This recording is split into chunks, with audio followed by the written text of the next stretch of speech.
Hello, everybody, and welcome to the TARDIS Zone on this Saturday evening. It's the Ark Discussion and Watchalong. We do have some news from overnight as well that we're just going to briefly touch on before we start, and the behavior of actually some on Twitter. Imagine using the death of Chadwick Boseman to have a go at people you don't like in the Doctor Who fandom. Well, that happened, and no surprise, it's the same idiot that goes on about Bolstrek all the time. I think some of you will know who I am talking about.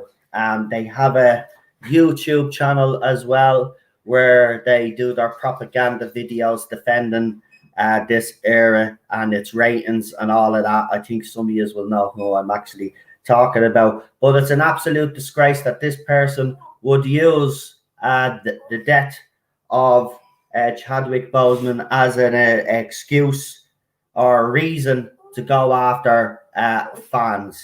As I said as well, you know, some fans might have criticized the movie. They were entitled to do that. That's what being a fan is. You can praise a movie, criticize a movie. You know, you can even praise and criticize actors and actresses that starred in the movie. Just because someone has passed away doesn't give you the right then to spew your propaganda and to go and have a go. I think it's actually rather scummy, to be quite honest with you. Very scummy. You don't do something like that. You put your differences aside. People are actually passing on their condolences. You know, people are genuinely shocked, and then you have some idiot that decides that this is the right time to have a go at people, and it's absolutely disgusting. Some people out there just need to take a long, hard look at themselves. You know, I know that there's certain members of the fandom that this person doesn't like, but to as I said, to use today or to use last night's events to take a swipe at fans, that's bang out of order in my opinion, and it's quite disgusting. Ought to be ashamed of yourself. But I'm not surprised from an idiot, a moron. That's what I'm going to call you from now on. Idiots and morons. Any idiot or moron comes onto me Twitter account is going to be blocked. I've already blocked over 60 altogether, I say. 44 alone last night because of that account that keeps throwing up screen grabs. And they've had a go. They've thrown up screen grabs of other people that we know as well. It's absolutely ridiculous. They don't realise that their actions are sending people onto my Twitter account, and I've had to block people, but they don't care. They don't care because, you know, they have an agenda. Right, I'm sending emails to me guests right now, so check our emails, guys.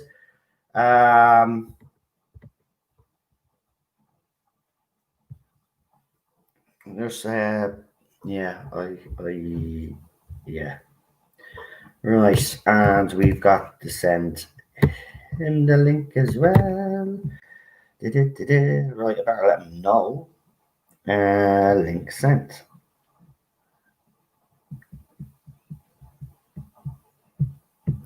Right, we're gonna start. We'll give a few shout outs as me guests are coming in.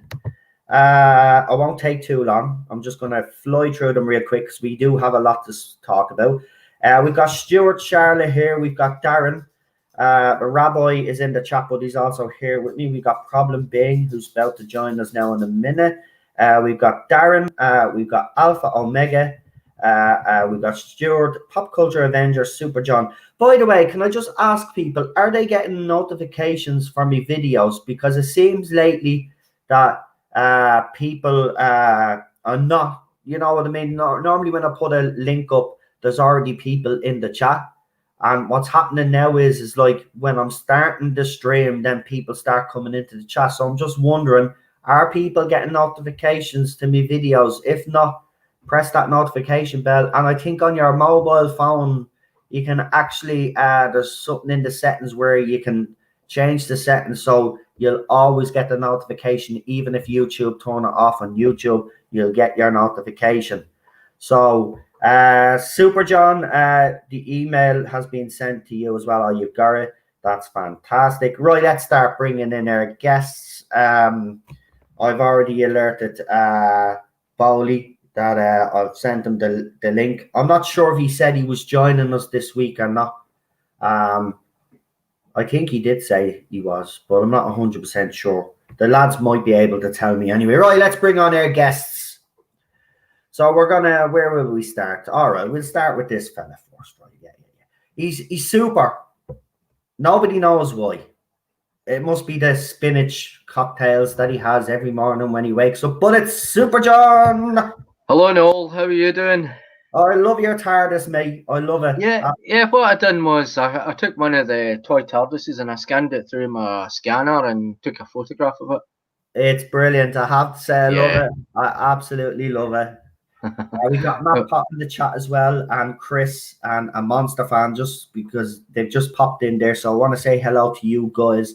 Welcome. Right, let's bring on our next guest. Because we have loads to talk about, obviously, before we start the watch along, because obviously last night we got some sad news. So for anybody that's just joined us, Chadwick Boseman sadly passed away.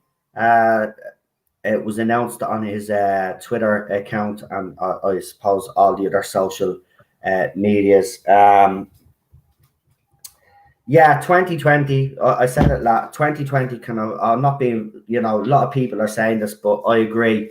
A lot of people are saying I'm not being funny, but 2020 can go and f off. I agree. It's been.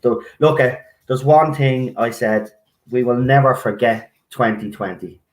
It lived long in the memory of us all. It's been a total disaster. And listen, everybody's saying I hope 2020 hurries up and ends, but it doesn't matter. 2021 is not going to be any different. So I don't know why everybody thinks that next year it's going to be any better. It's not. That's the reality. Right, let's bring him on. He's got a problem like myself, but he's a human being. It's Problem Big. Greetings. Hello. Hello there, Super John. Nice to have you here. Nice to have you here. Welcome. Thank you. Welcome. Right, let's bring him on because he's traveled a long way through the galaxy. Yeah. Into many alien cultures, but when he came to Earth, he decided to settle here. And the reason is quite simple. It's boobies. I want to welcome the Bobo from another planet. That is true. Hello. Good evening. Hello, Rabbi. How are you? I think it's time I come clean. This is my. I think I let you all know why I'm here. I'm here because my planet's space vessels are powered through boobies. So therefore, Booby drive. the booby drive. That's exactly what I had to do to come. Whooping boobies all around him. Yes, I have. Yes, exactly. Well, that's quite a wonderful vision I just had. I'm into the story now. Yeah. I've been caught in a bouncy castle. We've got the adventuring nerd here as well. Welcome. Matthew Pounder is also here. Right, let's get straight into it before we start this watch along. We'll see if I've got a lot to talk about. There's a lot going on. Yeah, there is. But we'll start with last night's sad news. And obviously it came through that I just want to say something. It's when you read the story and you hear that this guy had cancer, and was fighting it, making Jordan's films. I For was 4 like, years, wasn't it? wow. 4 years, but Yeah. during chemotherapy. Yeah, I had no idea. I had no idea. That's a true legend. That's a hero. That's someone who's got a work ethic and a half. Yeah, that's a man that just, yes, he was ill, but he decided that, oh, Ted is at the haunting himself with his teddy bear. Mammy, Ted's at the haunting himself. Oh. Yeah, don't cause Yeah, conversion. usual reason. But I don't know. I lost my train of thought. He had a work ethic. Yeah, his work ethic. I mean, look, this is a man this is what I'm saying. A man that he was dealt a bit of bad luck, but he wasn't going to let it defeat him. And look what he achieved in a small space of time in his career. Seeing the outpouring of sadness from fans is actually. Now, listen, I wasn't a fan of the movie. I've made no gripes about it, but the acting in it, I've never had a problem with. But this is just. Do you know what's annoyed me is people have jumped on this now and have used it as a kind of an excuse now to kind of go and attack fans. And why? How? I don't understand. I think that's You haven't seen the tweet? Oh, it's so sad. It's so sad. It's one of these like virtue signaling. Isn't it? Yeah. Yeah, and he said, I can't remember what it was. It was something along the lines of, Yeah, I'll send it to you, Lee, anyway. Lee, I'll how send it to you. people Okay. are saying it's sad that he's like, this guy lives in he's a freaking moron. I know, but yeah, listen, I don't care if you have a personal beef with people on Twitter or you. But what's it got to do with anything? Don't use the death of an actor, right, to go after fans because you don't agree with their opinion. You're a scumbag if you do that. Scumbag. He couldn't leave it for one day. He had to use. Are these the same people that defend that scene where the doctor walks away from Graham saying she's socially scared of cancer? Listen, It's the same people who defend that, where it's made into a joke. Well, this is how cancer is. It's not funny. I've just sent you the tweets. You know this person.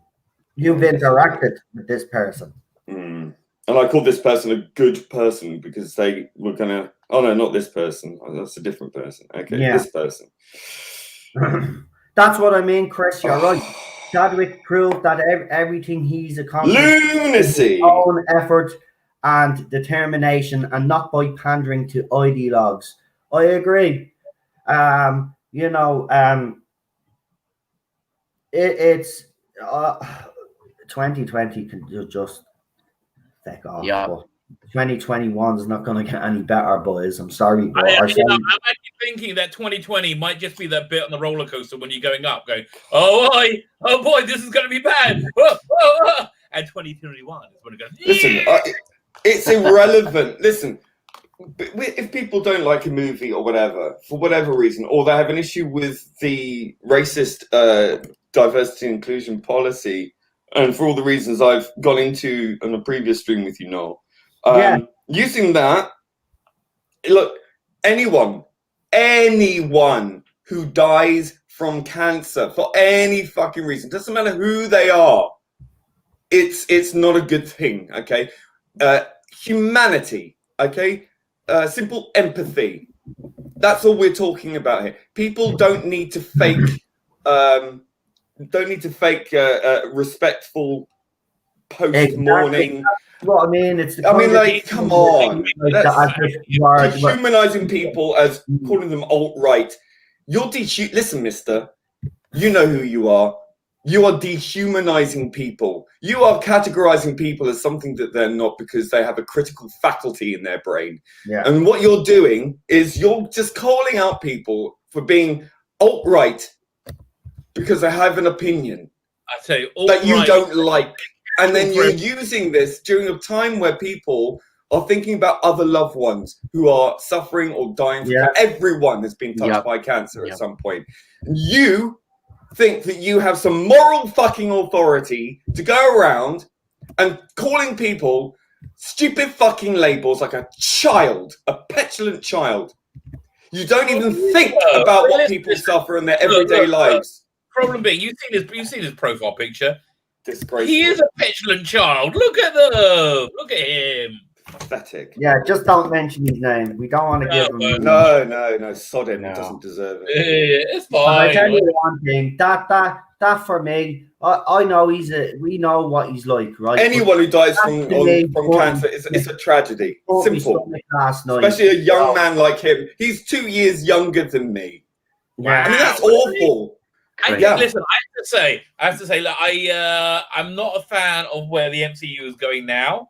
But I think the best thing they had in the Arsenal was Chadwick Boseman. Really, without him, I can't imagine. Like, I grew up loving the Black Panther as a comic book. I used to buy it. I used to love that. Yeah, I like the Black Panther when they introduced him in. Was it not Avengers? Captain America, right? Yeah, I thought it was good in that. I like the Black Panther movie. I think it was a solid movie. If they're all going to be like that, I'm not interested. I think after Black Panther, they did like make his sister into like the best. It's like all the SJW, which is boring as hell, and I'm not interested in it. But for that one movie, solid good movie, and not only that, it's diversity and inclusion thing, right?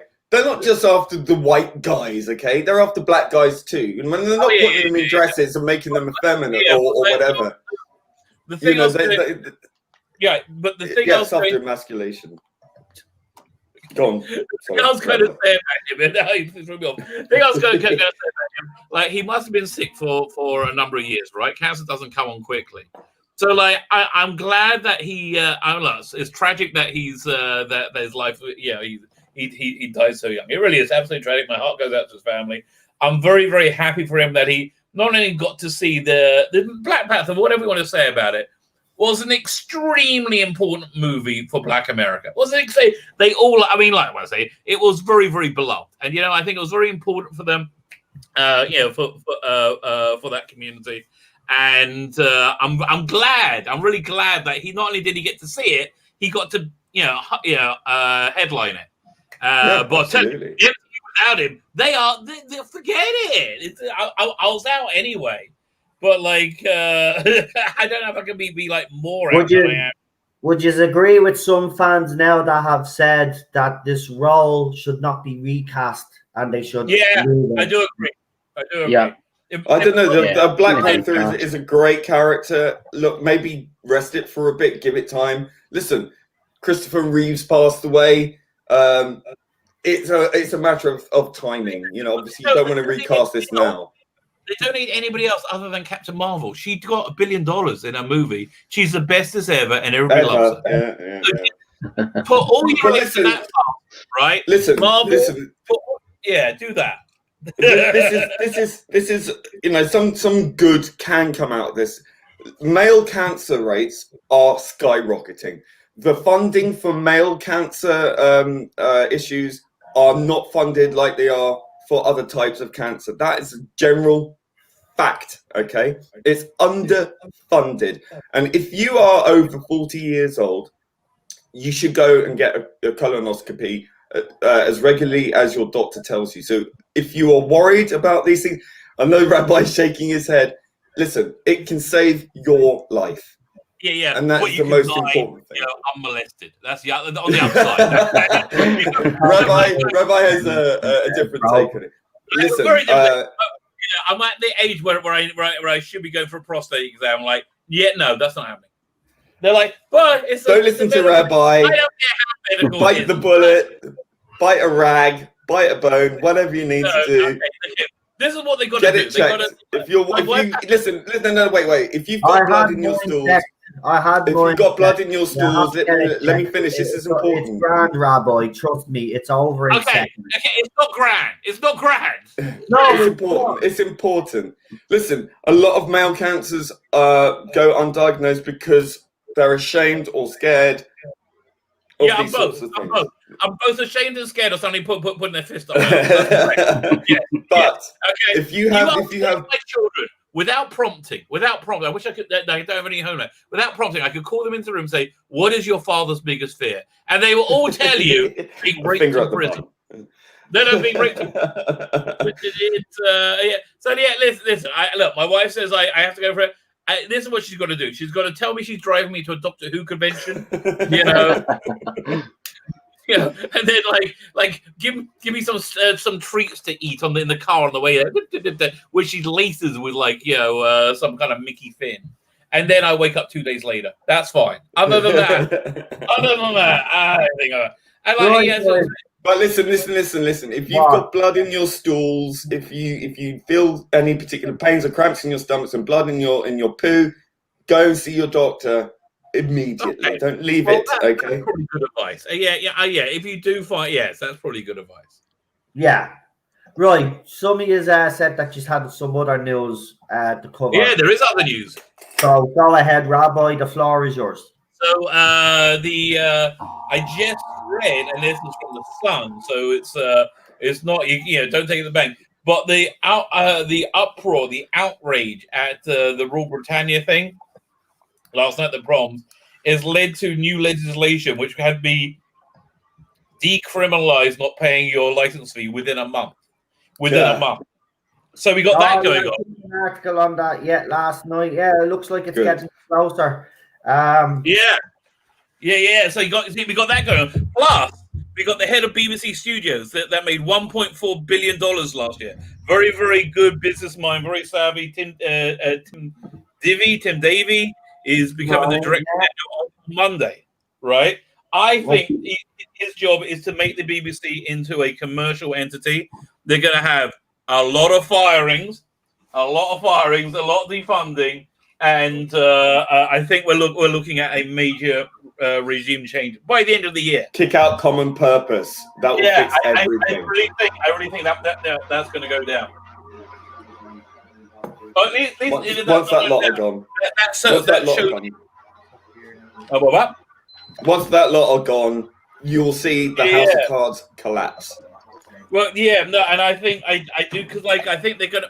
The latest polls are 40% of the country are dissatisfied with the BBC and do not want to pay the license fee because they're not making TV for people anymore. They're making it for their little. Well, they've admitted they're activists. They said that this is a movement, not a moment. Well, what do they call it? The moral backbone of England or something? Yeah, my ass. Please, exactly. My ass. Arrogance. Sorry, keep talking over each other today, Rabbi. We're in sync or something. It's like Jew mind meld. Yeah, or the I always prefer the mental contact in Doctor Who. Contact. And they still use that sound effect on Big Finish, and it really doesn't work anymore. It's like it was good when it was contemporary. I don't mind that. Weird. Have you listened to Out of Time yet, you guys? Yes. No, not yet. I haven't watched it yet. I'm still on my classic Trek review. I'm still on my classic Trek buzz. Oh, I hear. Oh, we need lower decks. Season 2, near the end of season 2 now. Did you? What? Yeah, you even thanked me. Oh, wait, no, that was the other things, wasn't it? That was the Doctor Who stuff that I asked you for. One second. I thought I sent it to everybody. Hang on, I'll do it right now. Yeah, I think you did. You sent me stuff anyway. You sent me the Sarah Jane thing, which I was going to watch last night. No, I didn't send you lower decks. I'm sorry, I'll do it now. I saw Tom Baker's face, and then I just said, no, I'll wait till later because this is going to be very emotional. Yeah, I haven't seen it yet. Yeah, Tom Baker, the first 5 minutes, man, I feel like crying with the way they're all talking about her. Oh god, I watched that last night, and I was in pieces at the end of it. I really Yeah. Oh, well, that was hard going. That was hard going. I say it is. It's when Tom said he didn't know, he couldn't remember last time he saw I know. Oh god, that just tipped me over the edge. I mean, I was already blubbing away, but that really, I mean, seeing Tom like that, frail and vulnerable and sad and upset just broke my heart, really. Oh. Okay, so that's a break your heart. I just sent you, what's it called again? Lower Decks. That'll break my mind, not my heart. The other thing was I nearly rented the Bill and Ted movie. Then I saw it was $20 to rent it or $25 to buy it. I'm like, I think I'm going to wait for a couple of months for it to come down in price. I don't think this streaming first run movies is going to work at this price point. I'll pay $20 for like Wonder Woman or Tenet. Totally, I'll pay $20 for that. But I don't think anything else. Do you think they'll release Ghostbusters Afterlife early? Oh, if they don't release Ghostbusters Afterlife, I'm going to be pissed. Yeah. Where I'm in Israel, all the cinemas are still shut, right? So like they can't release anything out here anyway. So I don't know what it is in England. In England, they're all the kids are going back to school this week around the world, which means I think we're in for a massive spike in COVID, right? In Corona. Yeah. We're like in the next 3 weeks. It's going to stay in. It's going to be a massive spike, I think. So I don't know how long cinemas are going to be open for. I don't know how people. I will go to a movie if they were open. I would go. Well, there's been massive protests, haven't there, about these lockdown things? So if that's not going to produce a massive spike, I don't know what will. Well, it has. In America, it did. No, here as well in London. All right. Yeah, but the trouble is, it's always a coalition of crazies, no matter what side of the fence you want to go on. It's always like a coalition of like crazy people. Yeah, I mean, look, just chill the fuck out and deal with things in a more pragmatic fashion. I mean, I can understand. I mean, listen, I was caring for my grandmother for 10 years. That was like being in lockdown for 10 years, really. I didn't see anyone. I was just, constantly, on my own most of the time. It was horrible. I challenge anyone to deal with that. And it's like, this lockdown just reminded me pretty much what I've already been through for nearly 10 years. Yeah, well, it's easy now that we're all doing it. What else is going on? So I did anything else. I was like really surprised to read about Chadwick Boseman over the weekend. That was really sad. I mean, I can't say I'm very much aware. I mean, there's a lot of Marvel movies I haven't still seen. I still haven't seen Endgame and I haven't seen Black Panther. Honestly, you really haven't missed much. I watched it out of not habit, but I felt responsible to watch it. I was like, that's really where was it? Has anybody else seen Bill and Ted? No. No, I've heard this. I doubt he's going to do so well. Yeah, I doubt he's going to do so well. Well, it's not really the time for going to the cinema or whatever, really, is it? People are still. Again, I would go and see Tenet because I really want to see that. But other than that, not really. So is there anything else going on? Did you see the Doctor Who exhibition ebook? Awesome! I went through that on Friday. Did you worked on that, didn't you? No, it was somebody else that worked on it. But the Blackpool thing. I flicked through it on Friday, right? And then it's like Sabbath for me, so I'm offline. So I finished reading Doctor Who magazine this week today, and it's just written so badly. It's written by people, and there's one article that was bad. But there was like a 4-page thing on when they used to have reruns on UK Gold, which was just as I was leaving England, and it was like kind of a boring thing. Then they had like a 2-page thing on the BSB weekend, and it's like I can't believe they're squeezing articles out when you got this freaking thing, which is awesome. This thing about the Blackpool exhibition, I don't know why they're not asking for fan submissions. I really don't, because they don't care about classic Who. Clearly, no, I mean, they're like they know they're still fresh out of nappies, aren't they? They really know, and they tried their best this issue. Yeah, they really want to do classic Who, and what they come up with the 90s, the rerun, really boring article, very dully written. But what they should do, like an article that would be huge, is if they did Doctor Who on YouTube and highlight the different channels and don't just do one side story. All right? Because that's where Doctor Who's living now. That's the real story.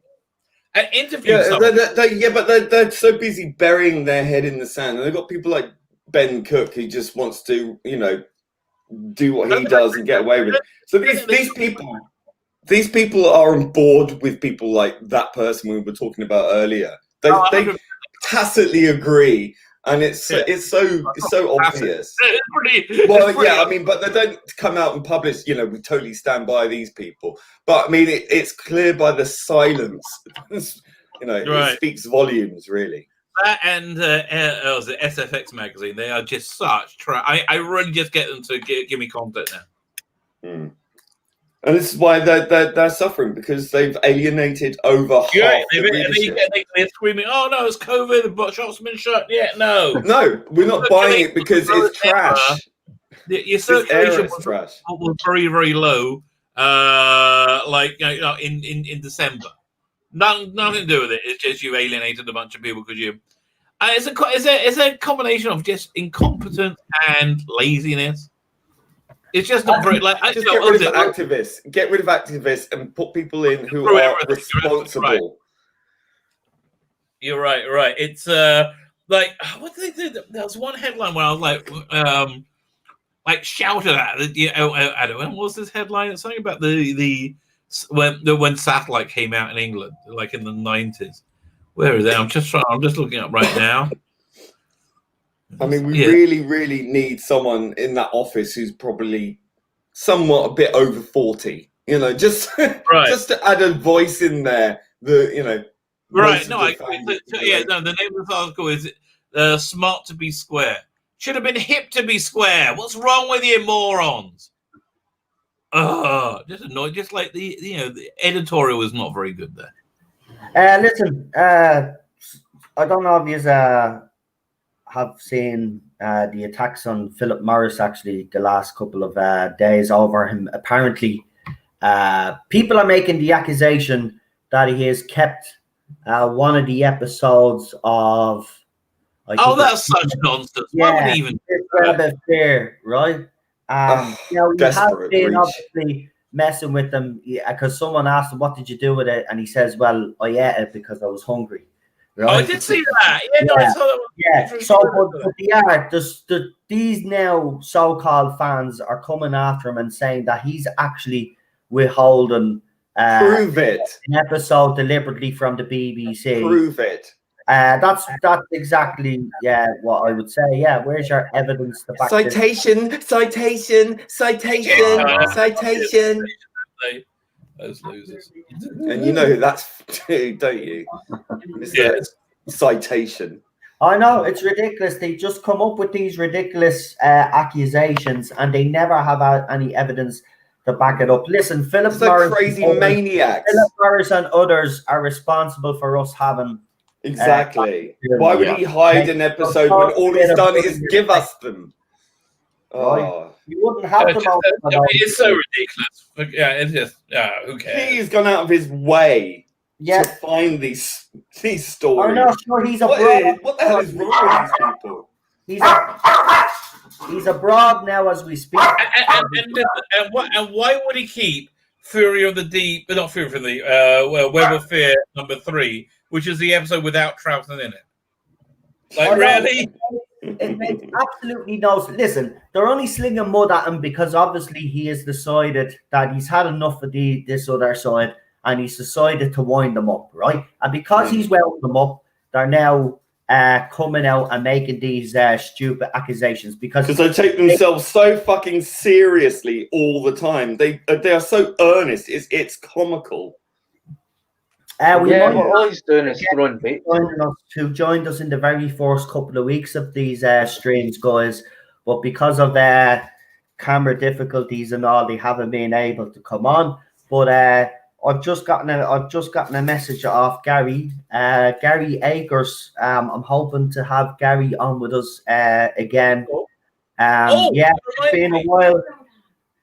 Retro Duck for anybody out there that doesn't know, he was originally on the streams, but we used to have there was technical difficulties with a camera or something, and Mike or he kept going off. But I told him, look, if it happens even now, just pop on anyway. It seems to happen everybody in every stream that we have now, so it's a normal occurrence. So if you want to come on, as I said, I'll send you the email. If I need to send it to you again, I'll send it to you again now, just to make sure you get it, and pop in, because we know Gary is always full of facts, so you'll have some trivia, I bet you, about tonight's episode. Okay, no, I want to ask you about tomorrow's episode. Yeah. Tomorrow we're supposed to be watching Fear Her, right? Right. We all can't stand. We all hate Fear Her. Really, in all fairness, I'm not. So, and also at the same time, there's a watch along going of Remembrance of the Daleks, which I know we saw quite recently. But I'd much rather watch Remembrance of the Daleks with the tweet along than watch Fear Her. But it just seems like, why don't we just skip Fear Her and do that instead, as this is on? Well, why don't we do Fear Her and then another Tennant story afterwards? No. I'm saying I want to avoid doing Fear Her, and I want to. We have to get it out of the way. No, I'm saying we just skip it. If you want to watch it at home, watch it at home. Okay, we just skip I think it. we should. What's the next one after Fear Her? Then we got the finale, the 2-part finale, The Army of Ghosts and Doomsday. Yeah. Why don't we do all three? Okay, no. I'm saying the only reason not to Fear Her is if we can join in with the other tweet along. They got a bunch of stuff going on for it, and the guy seems like an okay guy who's set it up. And he's got the hottest racist. He got one of the guys that were in it to do a little intro video. Right. And Sophie Walker is going to be tweeting through it. There's a bunch of stuff going, so I just think it will have a much more fun time. Well, I won't, so I won't be on Twitter. I mean, Remembrance is the best Sylvester McCoy series. Oh, I don't know what to say. Listen, it's a very good one. The best one? It is very good. No, mate. I listen. I like Ghostlight. I like Greatest Show. There's a lot I like there. Show is one of my favorites, I think. Right. I can't wait for that to come out on Blu-ray. By the way, did you get those files working yet? The Deadly Assassin. Yes, I did. Yes. Fine. So I'll start uploading the next one. Which has the CGI. I'll do Tunnels of Wen Chiang with the CGI. Right. Well, I tell you what, no. I want the documentaries. Yeah, I'm here. Yeah. Do you want to before we start watching the Ark? Do you want to have a quick look at the cliffhanger for episode 1 of Tunnels of Wen Chiang, where you see the CGI rat they've done? Oh, will I get? Yeah. Right. No, because there's no music. And I'll cut it off as soon as the screen starts. Okay. Hey, one sec. Let me get it queued up to the right spot, okay? No problem.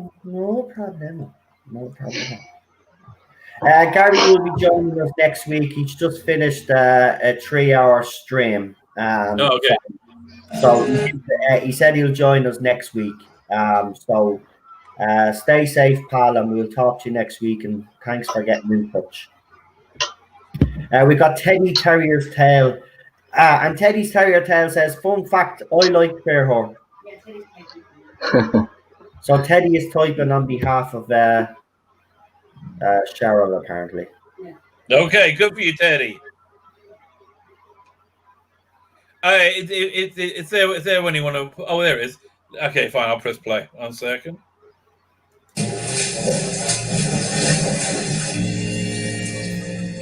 Here's the thing, you can hardly see it, though. I think you'll have to turn the sound off, Rabbi, because I will get it like BBC or they won't allow any of the dialogue. Oh, so here we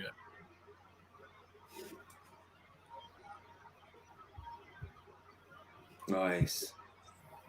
Oh, shit. Nicely done. I mean, I like the fact it's dark. I mean, listen, it hides a multitude of sins. There you go. That. Although I think they should have done it a bit brighter. I can hardly bloody see the thing.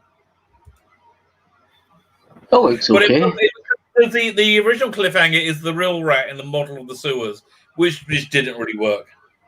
Okay, well, Daniel's asking in the chat, what do we want to? Because I know Daniel would rather do Remembrance of the Daleks.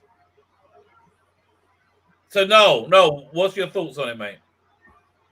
It's been the same as it's always been when these tweet alongs have happened. You know, I don't really want to be supporting. All right, but it's not Emily Cook. This is a different guy. It seems to be. I looked through his Twitter feed. He seemed to be like pretty okay.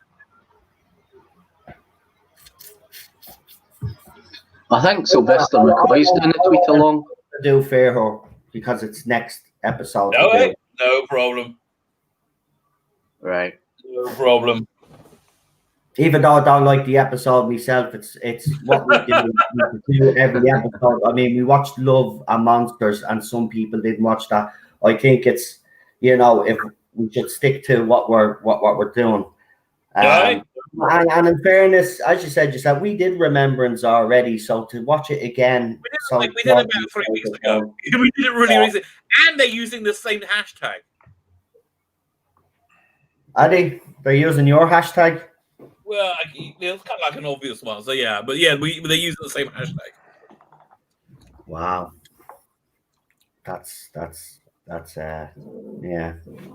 Special. Well, I hope nobody's disappointed, but I just think we should just carry on and do what we're doing. All right, no problem. You know what I mean? Like, we're gaining momentum now with the new Who watch-alongs. They actually seem to be gaining an audience now, whereas before they were struggling.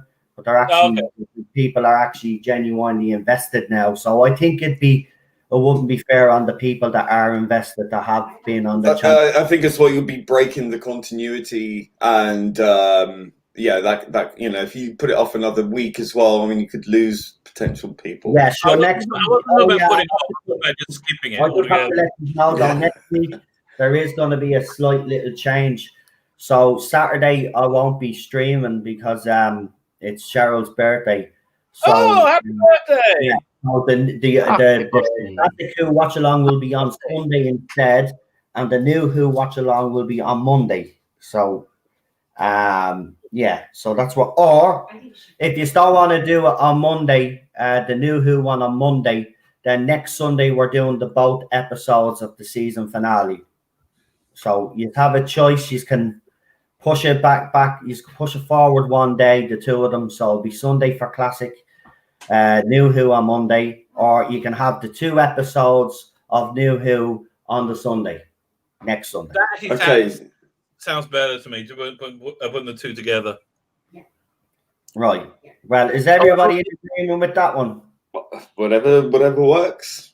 Right. Whatever. And in about 2 or 3 weeks, I won't be able to be either for the Jewish New Year. It's going to be. I might be able to make it on Sunday. Probably, definitely not on Saturday. On September 18th. Well, hang on. When is that? So we've got another 2 weeks. Well, no, we'll be watching the 2 of them next week. Yeah, so that's 2 weeks. So that's a week away. We can take a break.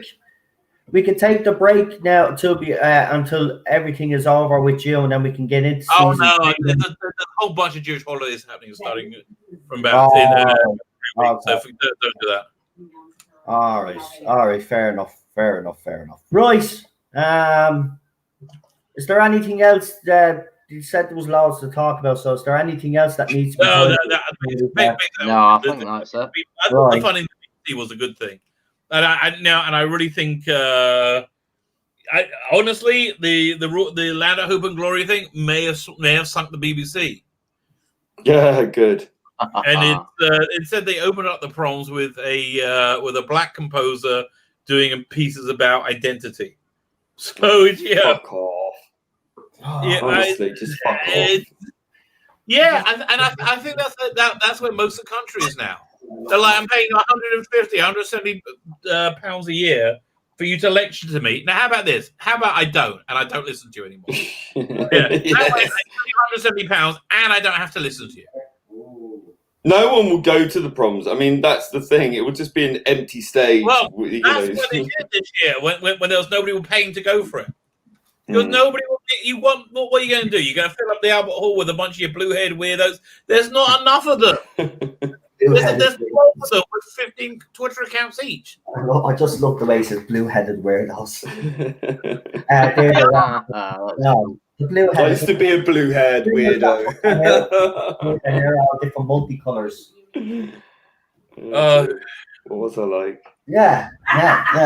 Blue-headed weirdos. Yeah. We'll say no more about that one. Right. Weirdos and not Judy Domes.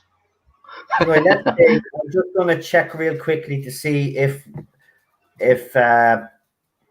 maybe Bolt Streck his internet is actually still out, because he hasn't actually looked up the messages, so he normally does. So we might, if he jumps in, as I said, we'll add him anyway. But we'll start, will we? All right. Yeah. Right. All right. So I guess everybody get their episodes queued up and ready. Let's get it all ready. I'm going into Twitter or Twitter, whatever you want to call it.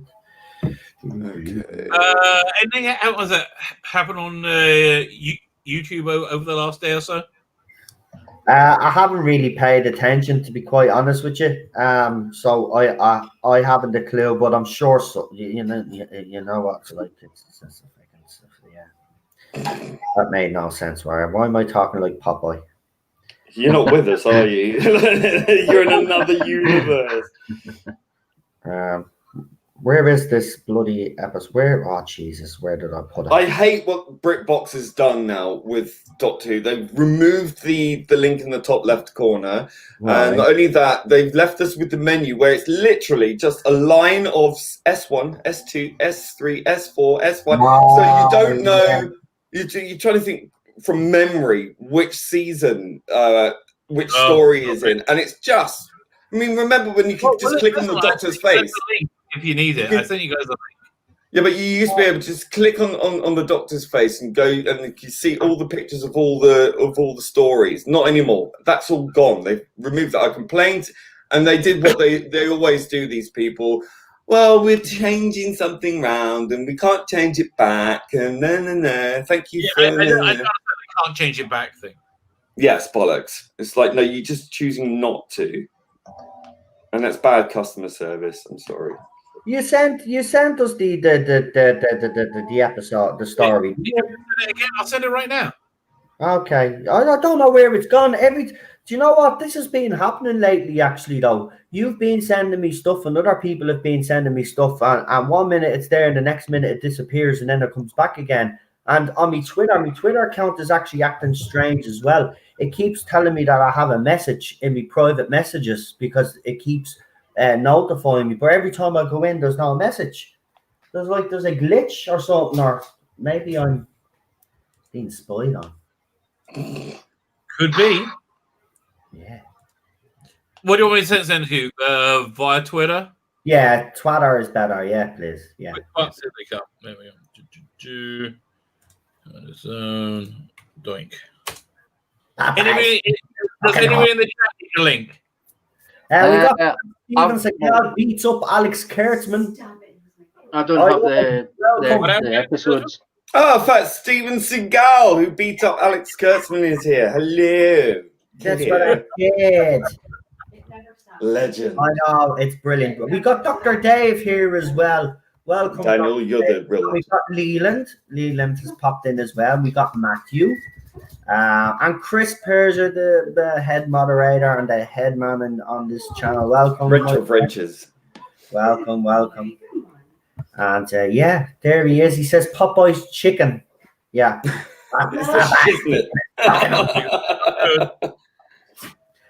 You're not a legend. Well, no, maybe. Well, not. I don't know. Fat Steven Seagal is pretty legendary. Maybe you're the legend of the hamburgers. Yeah. Steven Seagal beats up Alex. Remember, colonoscopy, folks. Yeah. You'd still beat him up anyway, so it's grand. You know, you'd be better than Trailblazer. Yeah, Trailblazer with our back. Oh yeah. They never released it, I think. Oh no, they did. No, I think they did one copy. I think it was they because I was watching a video on it. I think it was Az's video or Gary's video. I think they're only releasing one copy. It was supposed to be special, but they haven't come out yet.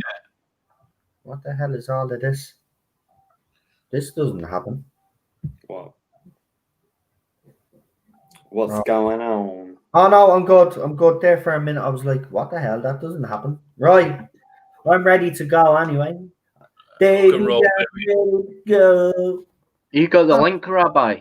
Oh yeah, I don't have it. fine. How do you want me to send it to you? Yeah. But how? How am I sending it to you? You can send it to me on Twitter. What's your Twitter handle? Super John. Real Real Super John. Yeah. I guess you're not in disguise then. There you go. Real Super. Dun, dun, dun, dun. Dun, dun, dun, dun. Right. Anybody in the chat need it? Speak or forever hold your peace. Right, because we're about to do. Don't do it too much, you'll go blind. Oh, Daniel is upset with people. He says, I thought Legend was my nickname. No, I said you were the real legend, didn't I? Straight after that. International treasure. Yes.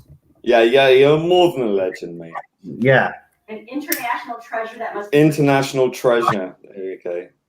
That's it. Although about National Treasure, much better than National Treasure was Andy Samberg impersonating Nicolas Cage doing National Treasure on Saturday Night Live. That was very good. Yeah, they had him on. They had him pretending to be Nicolas Cage with Nicolas Cage doing a panel together. That was really funny. Bonkers. We got Blue Bonnet Hoovian in the chat as well, Monster Fan. How are Hello, you? dude. We're about to start. You're on time. You're on time. What? What'd you say, Rabbi? Blue Bonnet had had this Jodie stream she was doing on Chibnall stream. Yeah, I seen that. Yeah, she was. I need to check that one out. That account actually screenshot and actually put up that she was doing the stream, and everyone knows not to come to do a live stream when it starts. They know there's at least a full hour worth of banter. yeah, exactly. Daniel, can you throw up Blue Bonnet Hoovian's link to that video? That would be great. To Blue Bonnet's Chibnall video. I need to watch that later. Monster Fan says, it's going to come out in a trade that nobody's going to buy or read. Trade paperback. What's going to come out in trade? The New Warriors. Oh yeah. Yeah, I think that might be worth getting just for like. I'm so good. It'll be a collector's item because it'll be like, remember those crazy days back in the early 2020s when this shit was going on, and it'll be worth a fortune eventually. I'm sure. It really came out at the exact right time. They announced it like just as the industry imploded. Yeah, right. Timing. By the way, I immaculate. finally realized what they should have done with Out of Time. They should have made it. Firstly, made it a 2-disc story, not a 1-disc story. Yeah. And then they should have released it on December 25th. It had been like a Christmas episode. Then it would have done because there's almost certainly not going to be a Christmas episode this year. And if it is, it's a Jodie one. So who cares? Yeah. I think if they released it on December 25th, or midnight on December 25th. That's when they should have dropped it, or 7 o'clock or something like that. I reckon it would have done very well. Yeah, nobody cares about it anyway. But can you imagine a 2-part Tennant Tom Baker story coming out on Christmas Day? Yeah. See. Yeah. Short-sighted. That's what it is. Yeah. Honestly, it was just a waste of. It wasn't bad. It was just a waste of an opportunity. Yeah, it's squandered. I think it was squandered. I mean, listen, I absolutely loved the dialogue between the two doctors. And they're wonderful. Tom Baker just classed it completely, and it was a joy. Just wasn't enough of it. His companion, his like one-off companion, quite forgettable. I think actually generally the rest of the cast, I barely noticed them. Well, but I think that's just the power of Tom and Tennant. Baker, you got David Tennant, you got the Daleks, you got all that taking up time, and you got like an hour of an hour and 10 minutes of story time. There's not enough time to build up new characters in that time. Yeah, instantly forgettable. Sadly. That's no reflection. That's no reflection on the cast themselves. I just think because it was so rushed and undeveloped, you know, that you couldn't feel any empathy, and it was all a bit cutaway, kind of not really standy outy kind of performances. Right, you know, right. I mean, it just wasn't enough time. David Tennant with Tom Baker.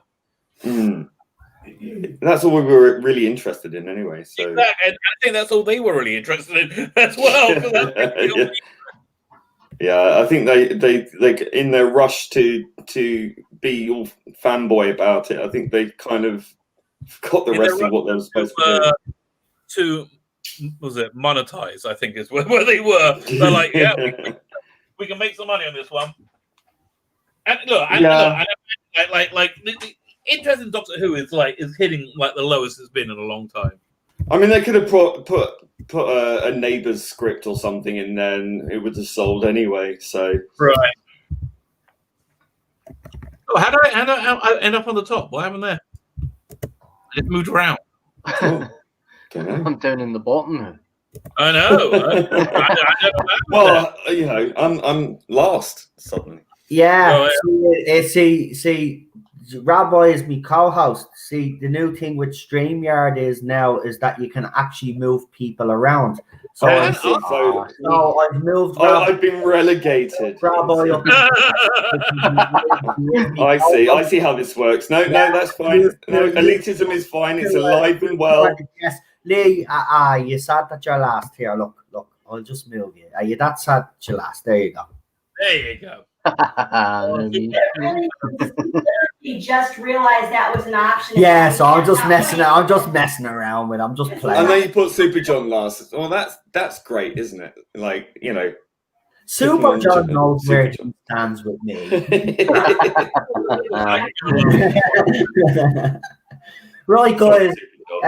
Are we ready? Anyway, I've got this episode loaded. Yeah. Everybody in there? Yeah, ready. I just want to make sure everybody before we start.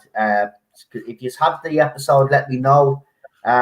If you don't and you subscribe to me or Rabbi, I'm sure he won't mind sending the link real quickly, but you will have to hurry now because we got literally Blue Bonnet Hoovian knows what she's talking about. No one puts problem being in the corner. Damn right. Thank you. Yes. So yeah, we co-host. Hey, Rabbi. How does it feel to be all the way up there now, Rabbi? Looking down? I'm finding the he's getting nosebleeds. Pretty hard to cope with, and I'm desperately looking for some boobies to grab onto. Like, give me some power, give me some solace, and there's no. Wait a minute, Super Chat's thing is Super John's is round. I'll go there. Here we go. Right there you go. Right, and with that now we'll have to promote Rabbi. So who'd like to be my new co-host?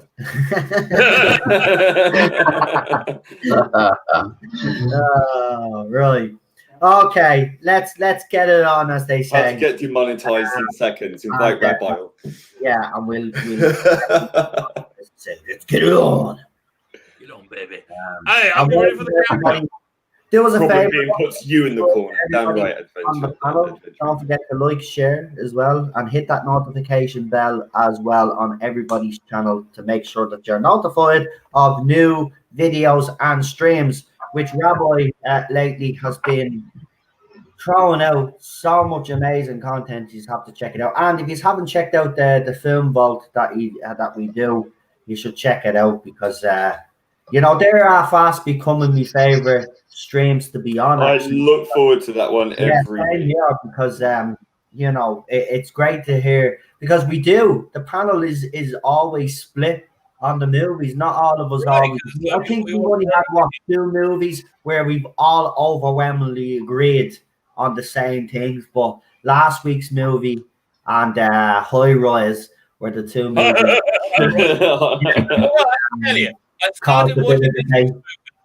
I started watching on Friday and got about half hour in before I had to leave. Better than I remember. Much better than I remember. So enjoy. Cool. Look forward to it. I'm gonna watch that Cloud. Damn, it's nearly gave it away. It's gone live. People know that's next week. All right, you know. We have to the end, remember? Yeah, I can't wait to watch it now. It's a 3-hour movie. Raboy, yeah, I have a habit of picking 3.5 hour, 2.5 hours. Okay, next week I'm going to give you a quiz. Movie. One day, Mike. And I guarantee it'll be something that we'll detest. See, he lured us in with a short film. He lured us in with a short film. Yeah, he did, didn't he, in the Force? I know he did. Yeah, here, but we should do that Dead Snow. But it's okay. It's a short film that you all hated, so it's okay. Yeah. We should do Dead Snow, though. I liked it. With that movie. Seriously, I think everybody would have a laugh with that movie, Dead Snow. What isn't there to like Nazi zombies being killed? I mean, and gold. And students being, having to defend themselves, chainsaws and heads being severed. I mean, I'd like to see, as gruesome as it gets. I'd like to see everyone on the panel. I'd like to see everyone on the panel of the video vault to do like a film each. Oh, at one point. Raboy is thing. I know, but like. But that's the whole point of it. Raboy is the one that picks the movie. And it's just like you're taking my weird world, right? It's weird. It's supposed to be Raboy's movies, his weird movie, and he's like asking us for our opinions. And I know in their own movies, but we can make suggestions. It's like once a month. That's no. He's just not going to listen to you. No. But we should do some more 80s movies, I think. I do have a couple of 80s movies lined up, but I want to do more recent movies. Yeah. Next week I'm going to try to do 90-minute movies that I think hopefully you guys will like. Okay, cool. Right.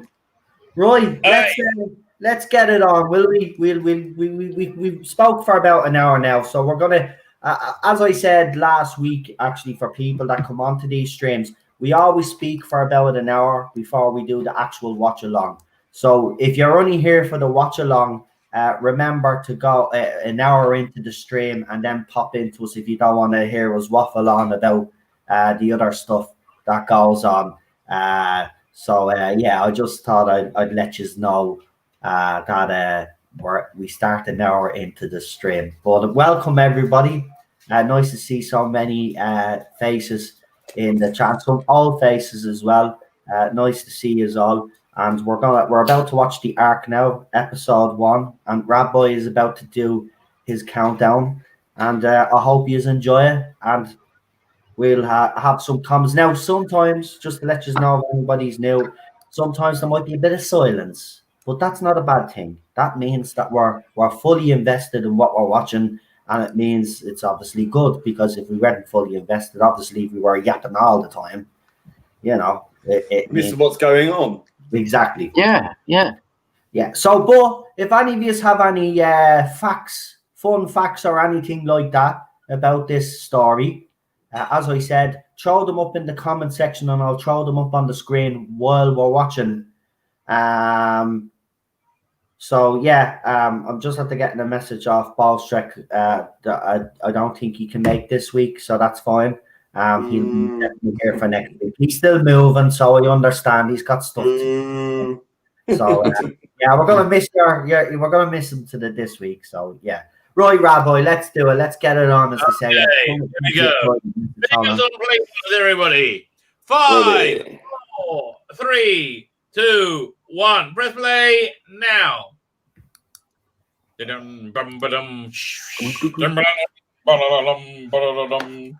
Would people agree that this title sequence is still the best? Love that bit. Yeah, it's very legendary, this title sequence. Honestly, I still love the David Tennant one the best. I do like that. I have to say though, the Troughton animated, although not the best logo, I have to say. I like this title sequence. You know what that's really good? What's the name? The Matt Smith's second title sequence. I hated that one. Oh no. Oh, the second one. Yeah, I prefer that to his first one. Yeah, the second one was way better. And it only lasted like 6 episodes, I think. Yeah.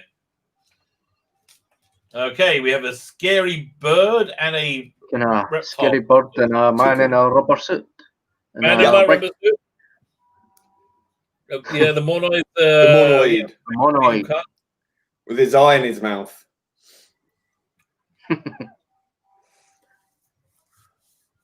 They're a fun he uses his tongue to operate that. Nice hair, though. Great hair. He uses Timothy. Or herbal. What is this, 65 or 66? 66, I think. Because it's season 3, isn't it? All right. Season 3, story 6. No, it's the first story of season 6, isn't it? No, hang on, I'll look it up. The episode guide. That's a bit of dry ice they had there. Sorry, it's season 3. Yeah, season 3, but I think story 6. Oh, I thought it was episode 1. Yeah, I'm looking at Ray. And there she goes. A bit of a spoiler, but Dodo just destroyed the world. Steve and Dodo. So what was the story right before this? Was it the massacre?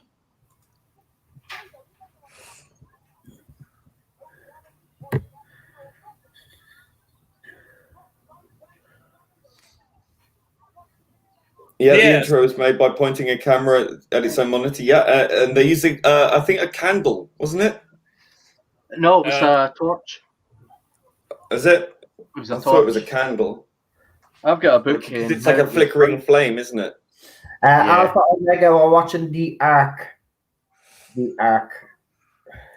Okay, so the weird thing about this comes right after the massacre, which is a really good story. If nobody's ever heard that before, because they haven't animated it, it's only an audio.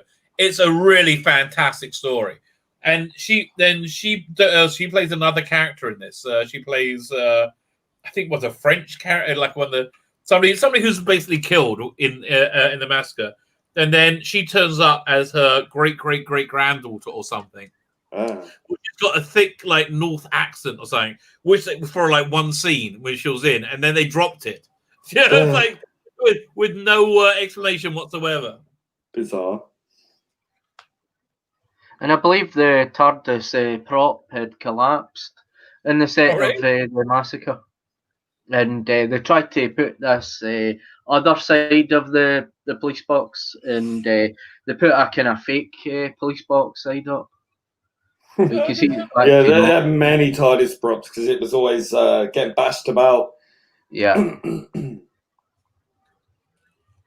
Of course, Dodo is a character with a really dark ending. You didn't see this on screen, but apparently in one of the Missing Adventures, the Virgin Missing Adventures, they did her post-TARDIS thing. She dies of syphilis. I think the Marquis of Sade. I'll look her up in it. Oh, he's got a fax. The music is very eerie. Monoid fax. I tell you, the monoids aren't the most speedy of servitors. No. What they remind me is the Morlocks from the Time Machine. Yeah.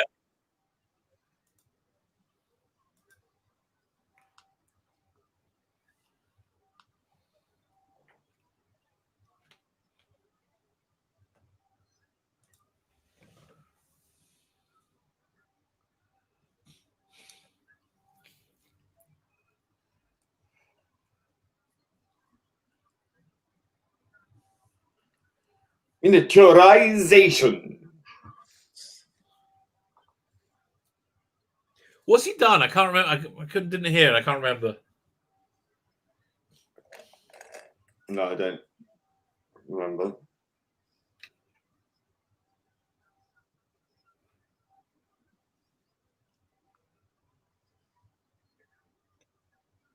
Well, blimey. You need that one hand gesture. For that's a pretty concise language they got there. Yeah, it's very complex and simple at the same time.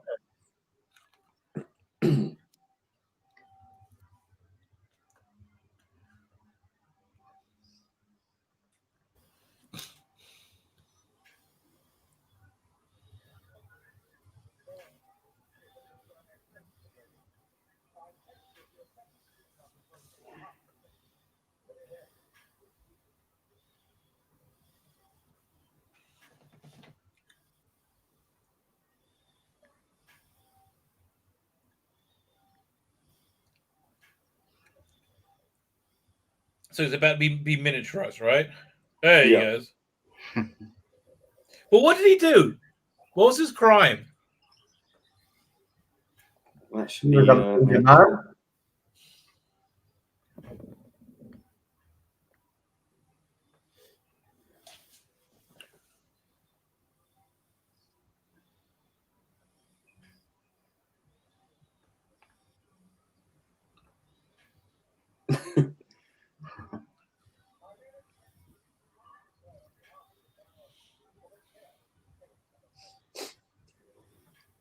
Well, yeah, I'm just reading up Zoe's future life. Not Zoe, Dodo's future life after this.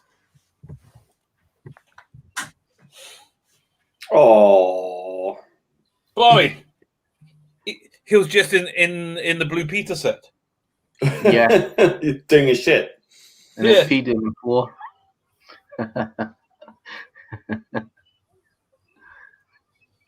Is John Noakes still alive? No, John Noakes died. Yeah, BBC took Shep away from him. Really? Yeah. Oh my Wow. God. I mean, how bad can he be? Had to be hot in those monoid suits. Oh yeah. No air conditioning in those things. Yeah.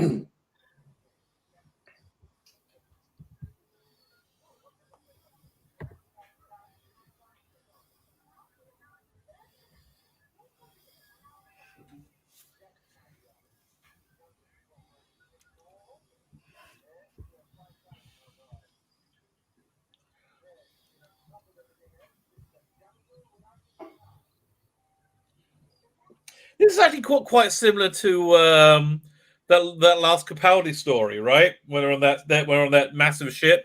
Yeah. Yeah.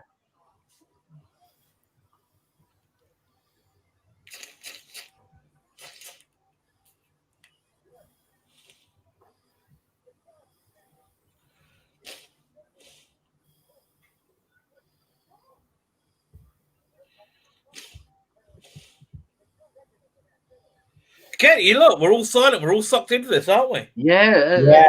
It has the habit of sucking you in. Yeah, I mean, I tell you, William Hartnell is just magnetic on screen. Yeah, he was the best actor to be cast.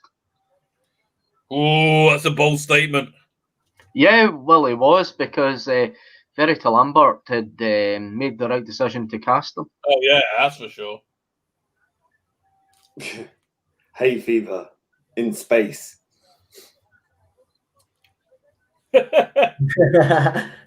She's got the beer bug. It's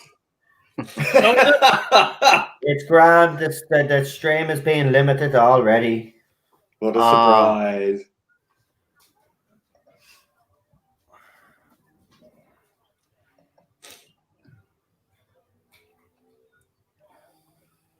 I mean, why? I mean, you know, we've only said the F word, and that's it. Yeah.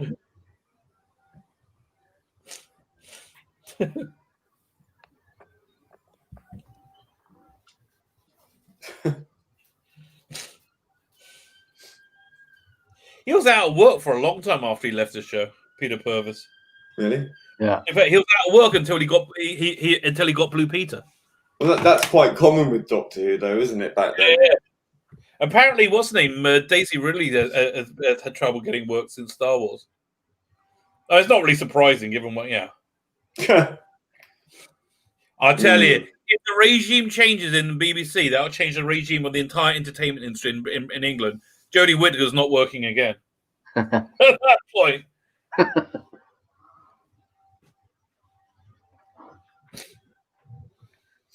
You have to imagine how it must have been for the actors in these suits, because I mean that looks like solid, thick latex or rubber. Right, and they're under those big studio lights. Yeah, it's a good little set, isn't it? Like that. Yeah. Detective. Nice matte painting. Right.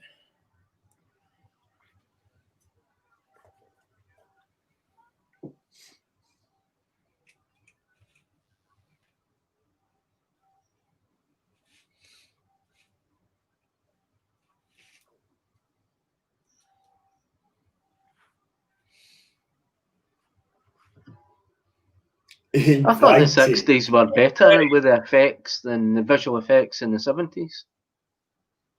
Honestly, I think it's better than the visual effects of the last couple of years. Yeah. Well, I think because probably the budget stayed the same on paper, even though there was inflation.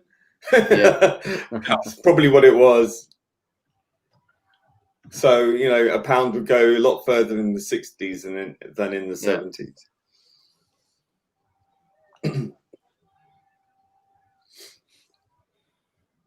Or it could be a zebra standing behind the other zebra. Could be that. Who's the producer on this one? John Wiles. He wasn't produced for long. I love when Hartnell's standing there thinking. Mm-hmm.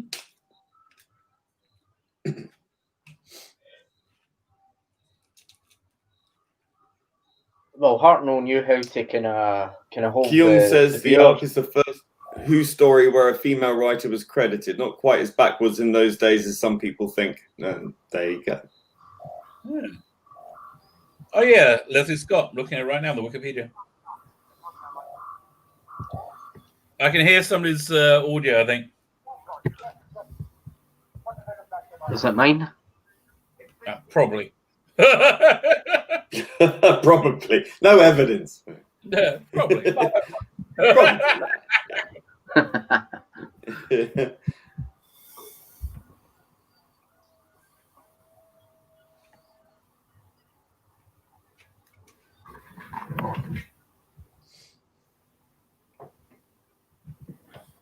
Imagine if she sneezed in his fingers. Yeah. Yeah. It's not covering her nose, but then she pass out.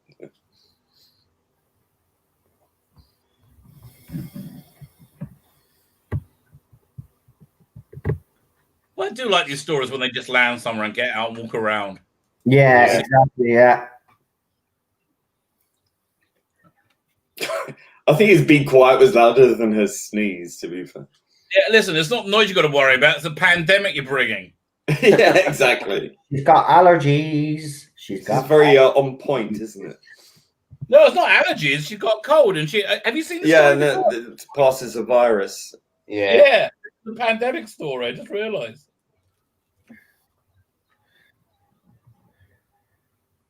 Well, I suppose it's quite appropriate with what's Actually, no, happening. it's not just a pandemic story. It's a pandemic story where the lowest segment of society rises up and gets a stranglehold over the sane people.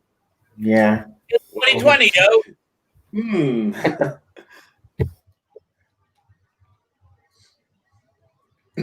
It's like South Bank. Yes.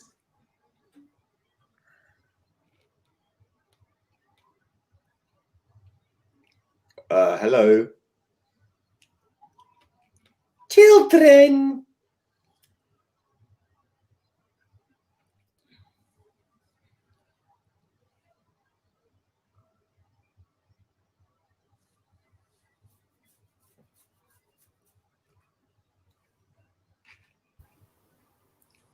Daniel, give the like button a Glasgow kiss. Smash the like button, troops. Poof. All right there. Bash. You spare me £50 for a cappuccino. Stitch that.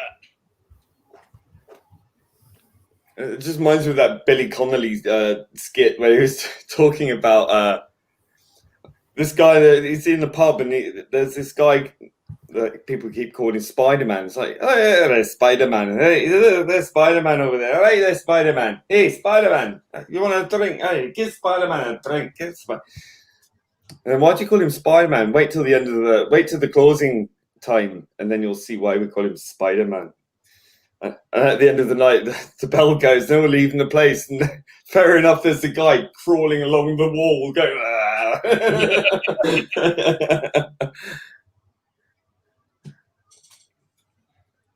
I apologise for my Scottish accent, or whatever it was. I do like their very, very lame boogie. Yeah, right. It's like his doggy paddling though. Right. Suppose it's sign language to the monoids. The only way they can communicate. So let me ask you a question: is this one of the ships that went out with in Ark in Space? What are they called again? The sleepers from. No, that's a good. Yeah, possibly. Why not? Maybe. But with ribbon tabards and underpants. Yeah, they obviously went on to found the world that the Dominators are set on.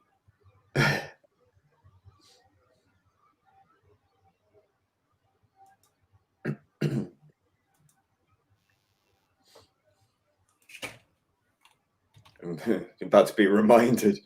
Yeah, exactly. About herd immunity.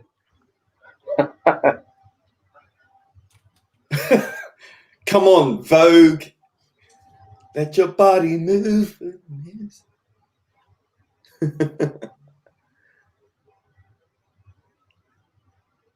See, this is when Madonna got all her ideas. We got Father Chris Miller in the chat. Welcome, Father. Does he want to join us? He's on the road. Oh, he just got home. So if you want to join us now, because I did actually ask him. If you want to join us now, let us know, and I'll send you the link, Father. Or do you want to wait until the end of the first episode, and then we'll add you for the second one, so you're in line with us then when. This is interesting. I just like glancing over the episode guide, Doctor Episode Guide. Yeah. And as they're animating the Abominable Snowman next year, they'll be able to release the entire season 5. Yeah. Other than Wheel in Space, and I think they did a reconstruction of that as well. There you go. Father Christopher Miller says, sure, haven't watched the episode though. Well, we're watching it now, so if you want to watch along with us. Yeah, I'll send you a link. There you go. Maybe send him the link to the story. Yeah, who am I sending to? Purple Valkyrie? Wow, amazing computer that. Futuristic tape machine. That's the first ever Apple. Looks like Ernie. Apple there, yeah. Look at it. Beautiful. I think that's where they get their ideas from. Started off large and they get smaller and smaller and smaller, and they think that's, great. I think that's new technology. Tell you, Steve Jobs would be very disappointed in his. That's the BBC's policy on ratings, on good ratings. They start good and get smaller, then they're very happy with that. Well, Father Miller, I sent you a link if you're able to join us. A whole 2 megabytes of RAM, says Alpha Omega. Oh, she does it by hand with the Ancient methods. She cried.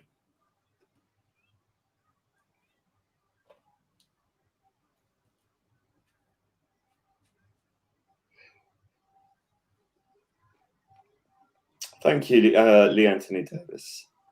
Welcome to you too.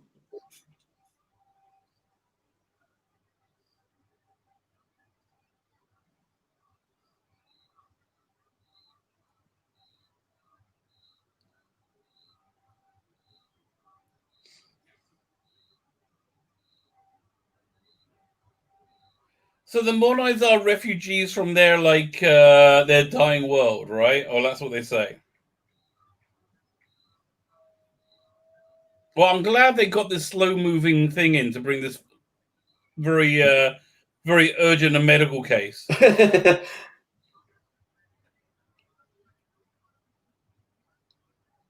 Uh-oh.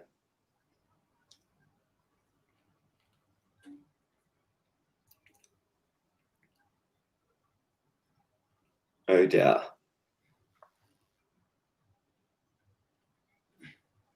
Get that man some Lemsip. Daniel's put a link to your channel saying sub to the coolest rabbi in the cosmos. Oh, thank you very much, Daniel.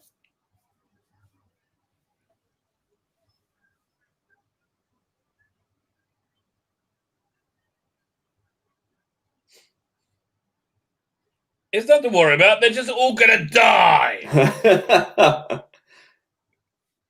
Shit, well, you brought this on them.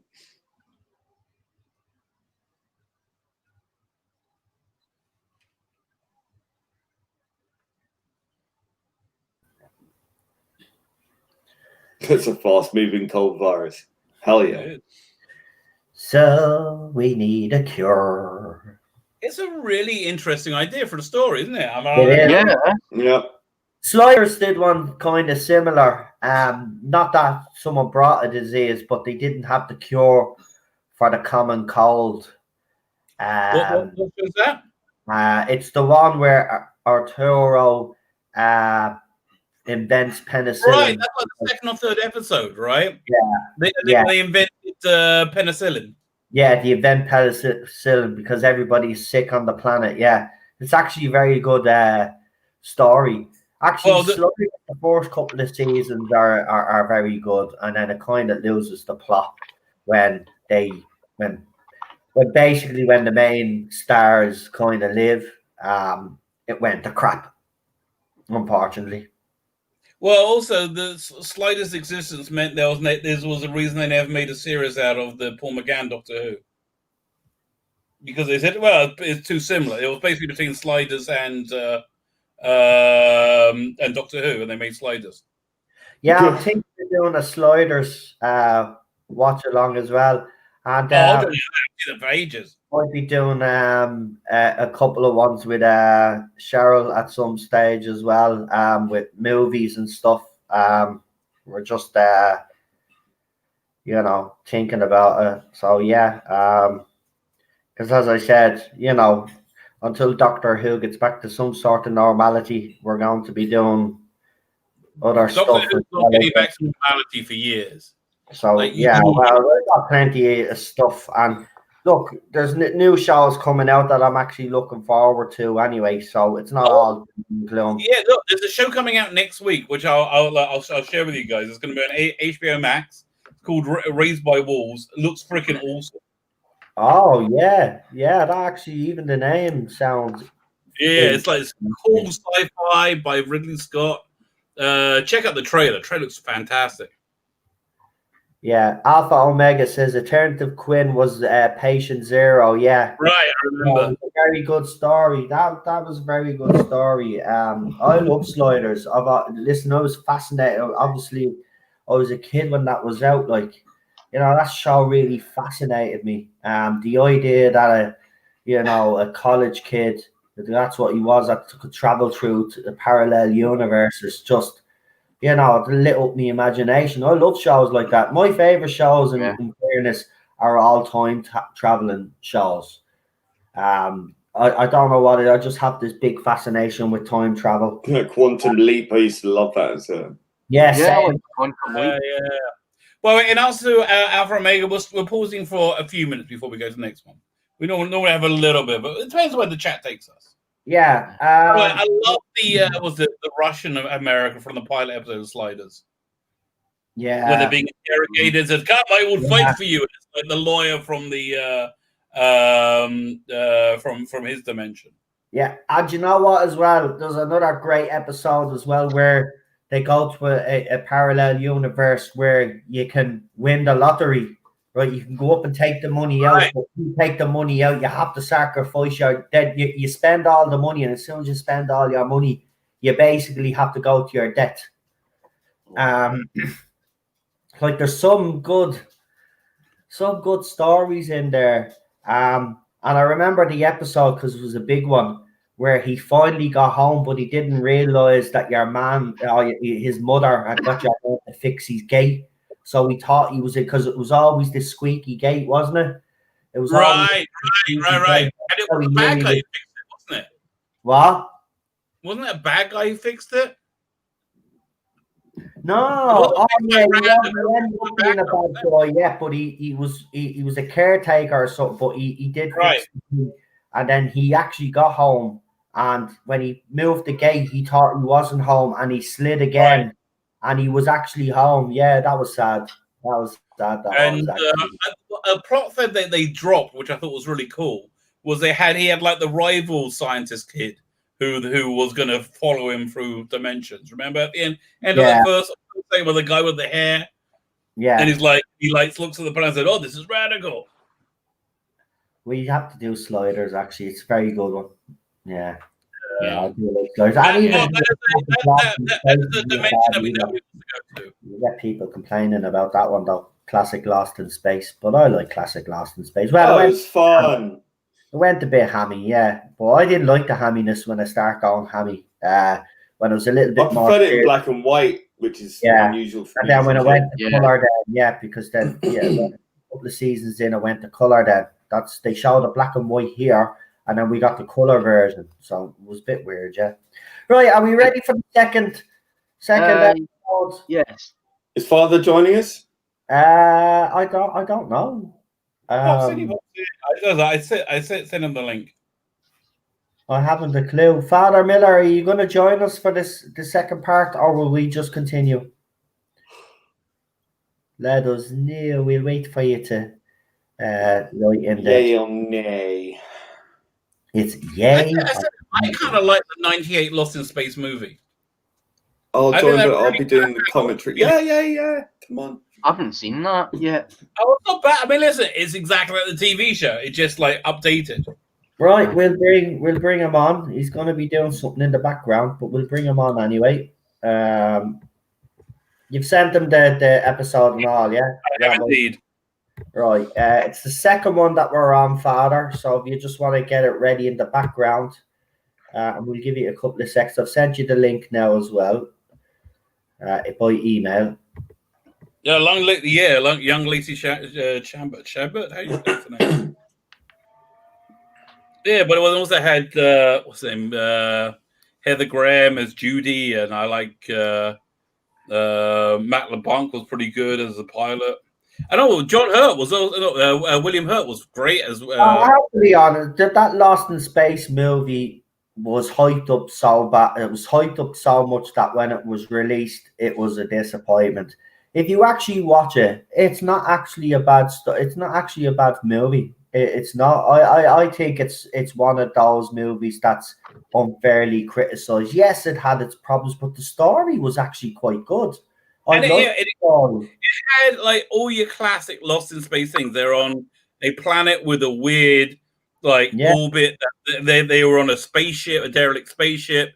It had all the Lost in Space, and they had a weird time travel thing. They had a bunch of Lost in Space tropes in it. Also, the launch thing for Jupiter 2 was the original one, and it burst out of it. Yeah, and it had the music right. It got a lot right. It did. It got a lot right. Right, we've got the Nerd Father. I'm going to bring him on, and he's here with us, the Mafia King himself, the Nerd Father. Yeah, I was going to say, talking about Lost in Space, has anybody seen the updated Twilight Zone from the 90s where Billy Mummy is? Yes, I have. That is an awesome conclusion to A Beautiful Life. Yeah, that is freaking awesome. That was J. Michael Straczynski, I think, did that. Well, I mean, it was beautiful because Cloris Leachman returned for the role, and Billy's daughter was actually the one that had the powers. Oh, really? That's very clever. That's very, very clever. Great episode. Yeah, well, by the way, I love Sliders. I haven't seen Sliders in probably 25 years. Has it been that long? I'm just working on collection. What episode are we watching? Was broadcasting it. in the UK? The Ark episode 2. Sorry. What season is that? 3. 5. No, season 3. Tom Baker or Patrick? William Hartnell. But Hartnell. I'm sorry. I sent you a link. No, I got him. I got it on BritBox. Okay, fine. So season 3. They changed BritBox. I know, it's awful. Right, I complained and they just said, nah, pretty much. My office is a mess right now. BritBox is one of the best streaming services in that it's like technology kind of works. I find they fuck the menu, and it's so basic. Well, it used now. to be Doctor Who was on the front page, and now it's not. Yeah, because they had to make space. They said, yeah, rubbish. Baloney. What? I know. Oh, there's a good one. You got to remember, Doctor Who is not as popular as it was 5 years ago. Yeah, well, that's It's it. That's true. A massive hit. Yeah. Oh, John says Babylon 5 will make a great show to watch. You're absolutely right. Babylon 5 is a show that really needs to be remastered. Redo all those special effects again. Regenerate the CGI. But Yeah. do Blake 7 first. As I load this up, did you see the DVD that I picked up yesterday? I picked up 2 of them. What'd you get? I got Enemy of Space and Time, or The Enemy of the World. Enemy of the World, yeah. We're watching that next week. And, come on, cat. I wonder what I thought was your microphone. Hold on. Is that a cat? Yes. Am I still on? Yes. Can you That see it? Makery? Yes, with Rowan. Oh yeah, that's pretty good, as I recall. Yeah. The cat basically hit a thing. I'm gonna have to refresh my browser unless I can find. I gotta refresh. We'll wait for you. Go ahead and do that.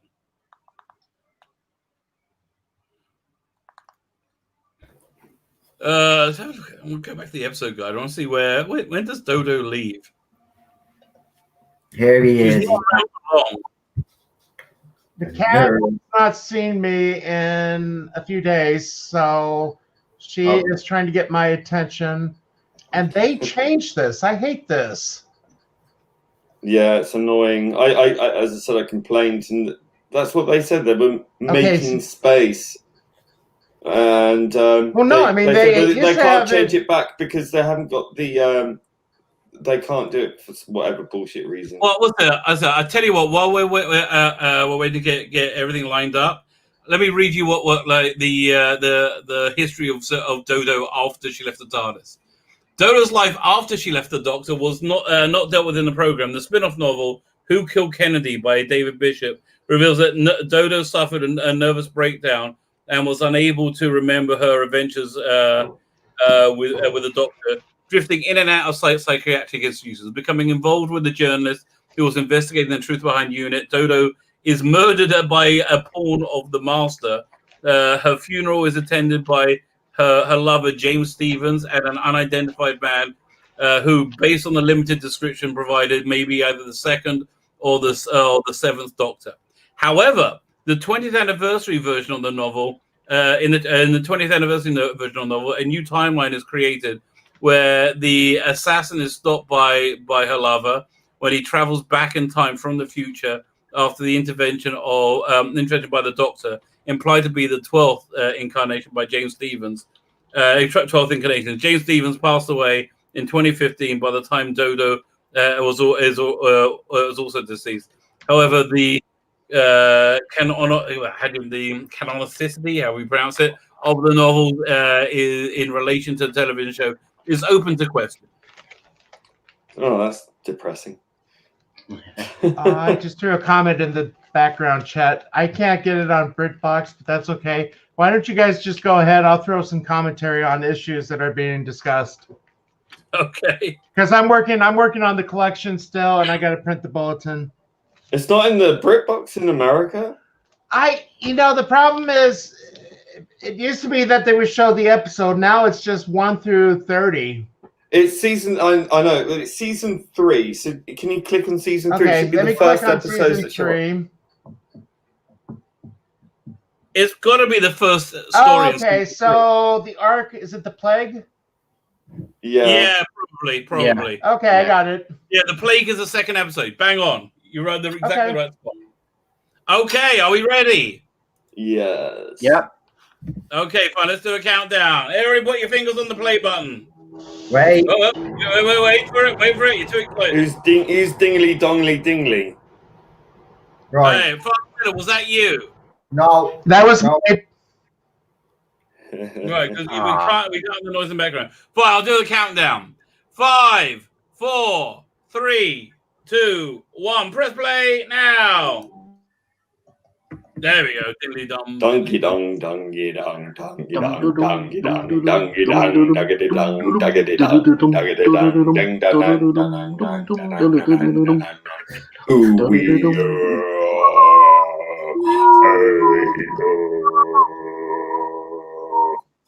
bom bom bom bom de bom bom de bom bom de bom bom de bom bom de bom.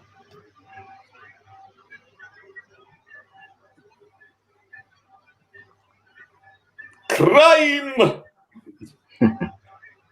Right, someone will have to turn the volume down just a slight little bit. I can't hear it. It's minute, but I still can't hear it. It ain't me. It ain't me. I turned my mute off or on. I mean, listen. Even though they got like immune, like they don't have the season one. Surely they're penicillin. Or Maybe it was a pen. lost thing because they didn't need it anymore and they forgot about it. I don't know.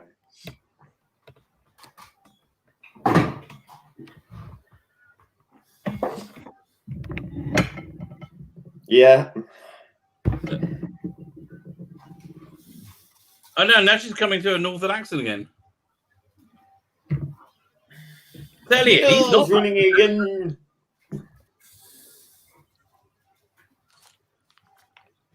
She's still acting better than Jodie Whittaker. Well, that's not really. That's kind of a low bar, isn't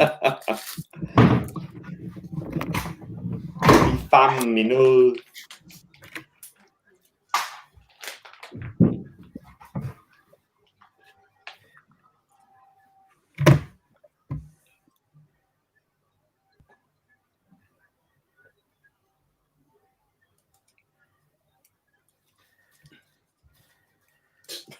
My God, he's so mean to her. Yeah, well. Oh no, he's making up for it. Wretched Guardians. Oh, God. Come on, Vogue.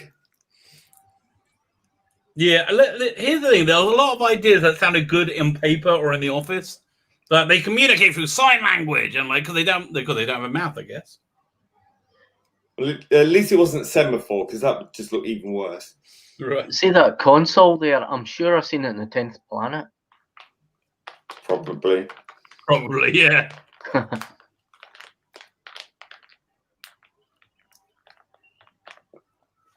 Down goes another monoid. That's not a good look, is it? Bad optics. Boom.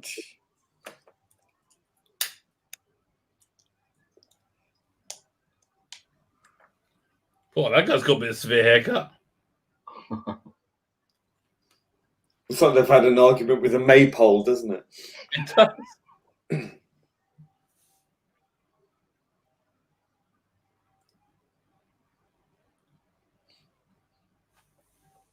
Oh, this is so 2020. That's so bad. Yeah, definitely.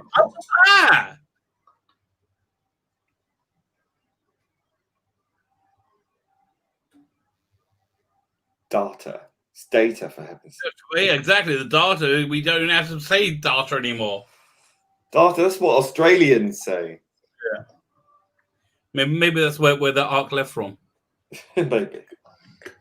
Clarity. It's so Shakespearean, isn't it?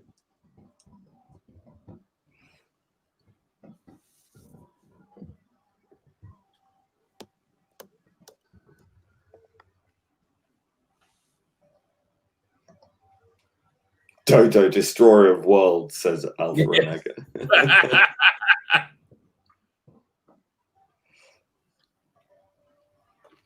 Oh, thanks, Daniel.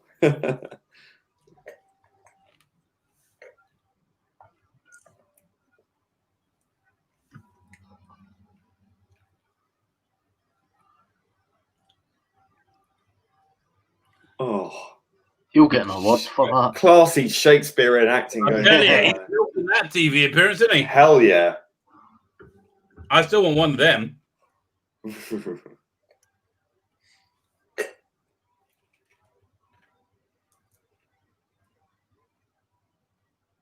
Best performance with a lisp. I was thinking that too, but don't want to say.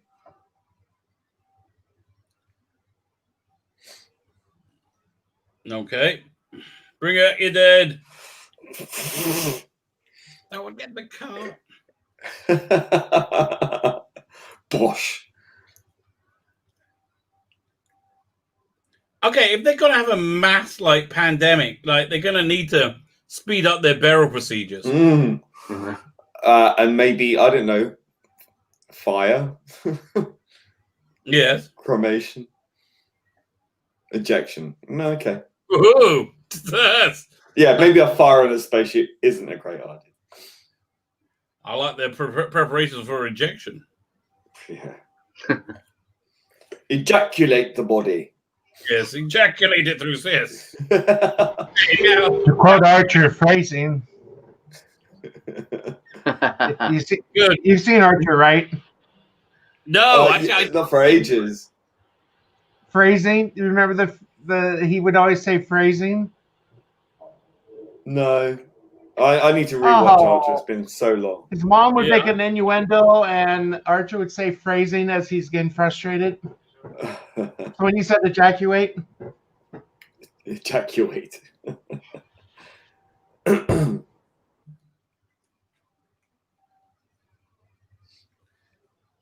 Okay, there he goes. That wasn't a bad special effect either. No, it wasn't bad.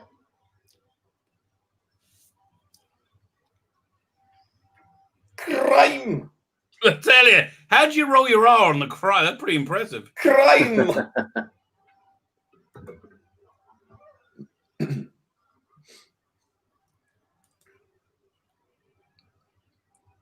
Probably not.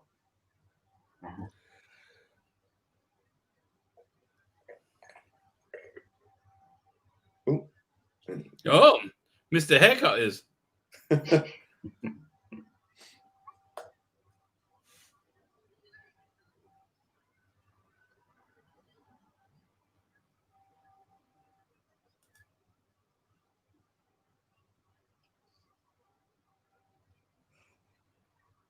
Oh, that's nice. A bit of telly. Yeah.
He looks a bit cross, that monoid.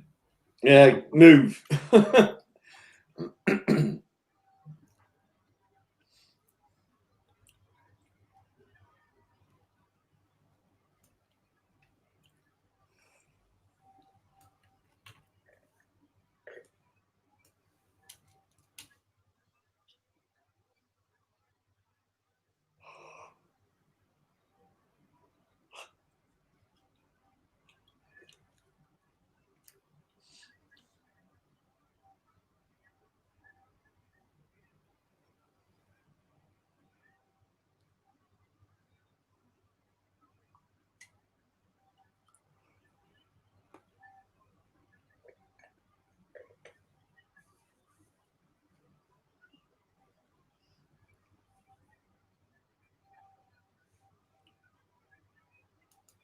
But he tell you, he's really milking this. Oh, hell yeah.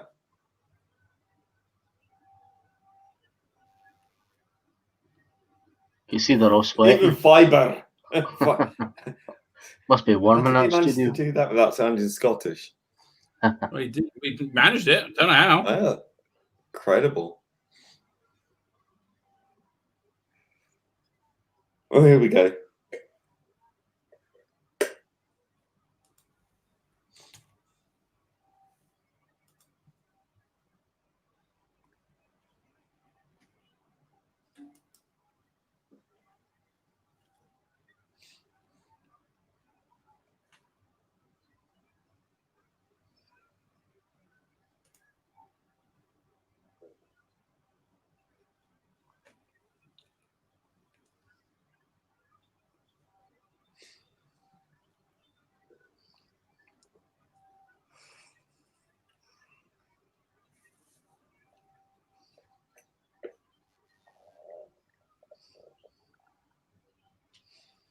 It's very feudal, isn't it?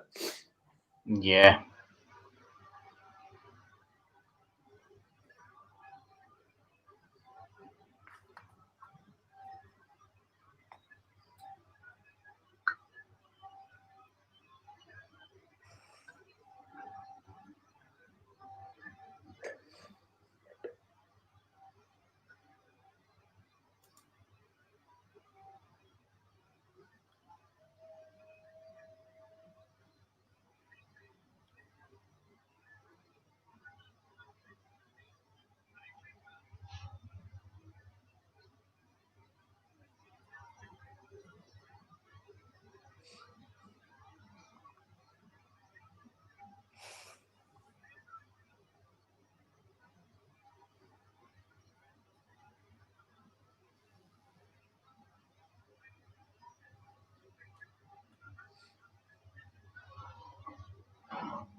Yeah, I'm sorry. This is just very captivating. Yeah, it really is. Yeah, it's very captivating. Actually, this is one of the best stories that we've watched. Well, we watched some great stories, but this one is definitely up there. That's the reason why I haven't really spoke that much. I'm really enjoying this. This is what Doctor Who is about, you know. Yeah, it's what the new series lacks. Classic Star Trek. When Cheryl goes to bed, when you say, I'm going to watch 2 episodes, and then I end up watching about bleeding 6 or 7 because... Yeah. You know, you just get so engrossed in the stories. Like, you'll never be classic sci-fi. I'm sorry, you won't. Even the most daft sci-fi movies that are out there, TV shows, they still have, still keep your interest. I mean, one of my favorite all-time sci-fi classic movies is When Worlds Collide. I love that. It's a real old-fashioned movie, but I absolutely love that movie. I've always had this weird thing about, you know, Air Planet and another planet colliding anyway. So when they actually did a movie and I found out they had a movie, I had to watch it. And it was one of the first movies, if I'm correct, to use practical effects and stuff like that. They made a big, huge deal about the CGI and the practical effects that they used. Well, not CGI, but, you know, the effects that they used. Great movie. Great movie. Oh, it's being ejected.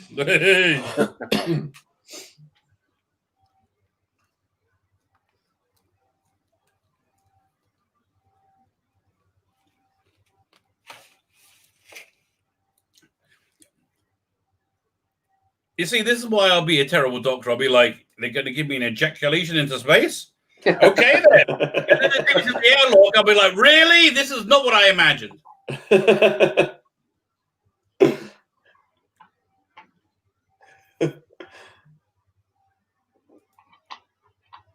I find it remarkable they can deliver the lines with such absolute conviction, and they're wearing these maypole dresses, you know. That's real acting. In their underpants.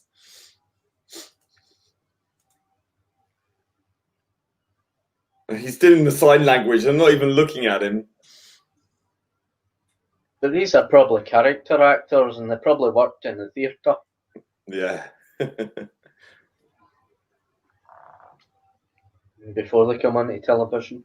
Here, we're most of the classic, you know, the people that they got on board on Classic Who, they were actually those style of actors anyway. What wasn't Hartnell himself classed as one of those actors? He also went into stage then later on in his career. That last interview with him though, when he was talking about pantomime.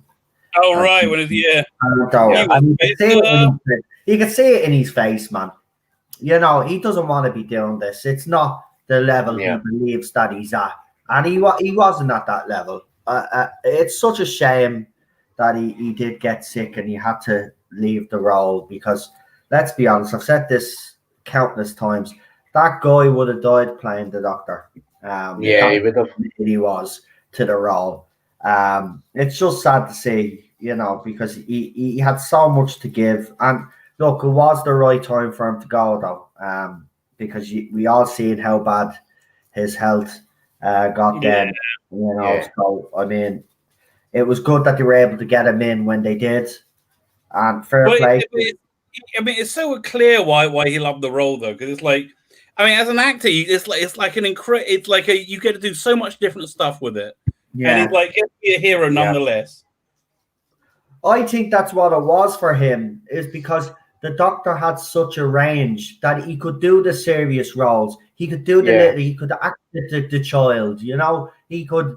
Right. And I think this is why he loved it so much, because, you know, I know in the movie it makes out that he wasn't teacher English. You know, he didn't think he was right for the role.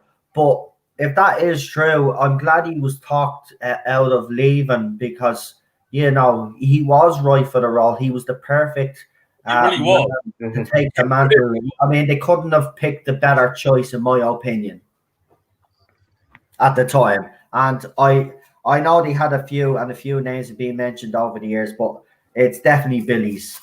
You know, nobody else or Bill. By the way, did you know one of the looks for Patrick Troughton's Doctor they tested was blackface with a turban? Yeah, I heard about that. Can you imagine if that went down? What are we like today? I know. Yeah, but what wouldn't have been done because people were being racist, though. I think people need to snap out of this crap, right? People doing that weren't being racist back then. Get some, you know, get a grip. That's what I say to people that complain about. Get a grip, right? It's a product of its time, right? It might look bad now, but they weren't trying to be racist back then. I'm sick of this crap. It looks bad now, so everybody's crazy now. Right? I was watching Faulty Towers with Cheryl last week, and we actually sat there when he does the whole, you know, he does the march. Yeah, it was fucking hilarious.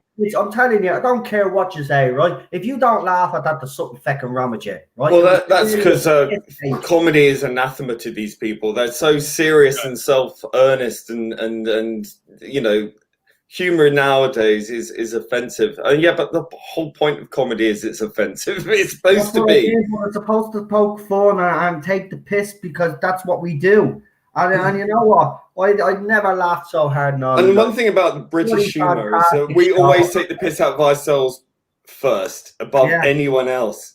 And the way he treats Manuel is just, I mean, he was physically hurt a lot by John Cleese. Like that spoon on his forehead, that was really painful. And he was nearly set fire. Well, he was set fire too. And just all over the place. Like, I forgot how good this show. I watched it obviously as a kid, but when you're a kid, you don't get it all, don't you know? I mean, some of the jokes go over your head. But it never ceases to make me laugh.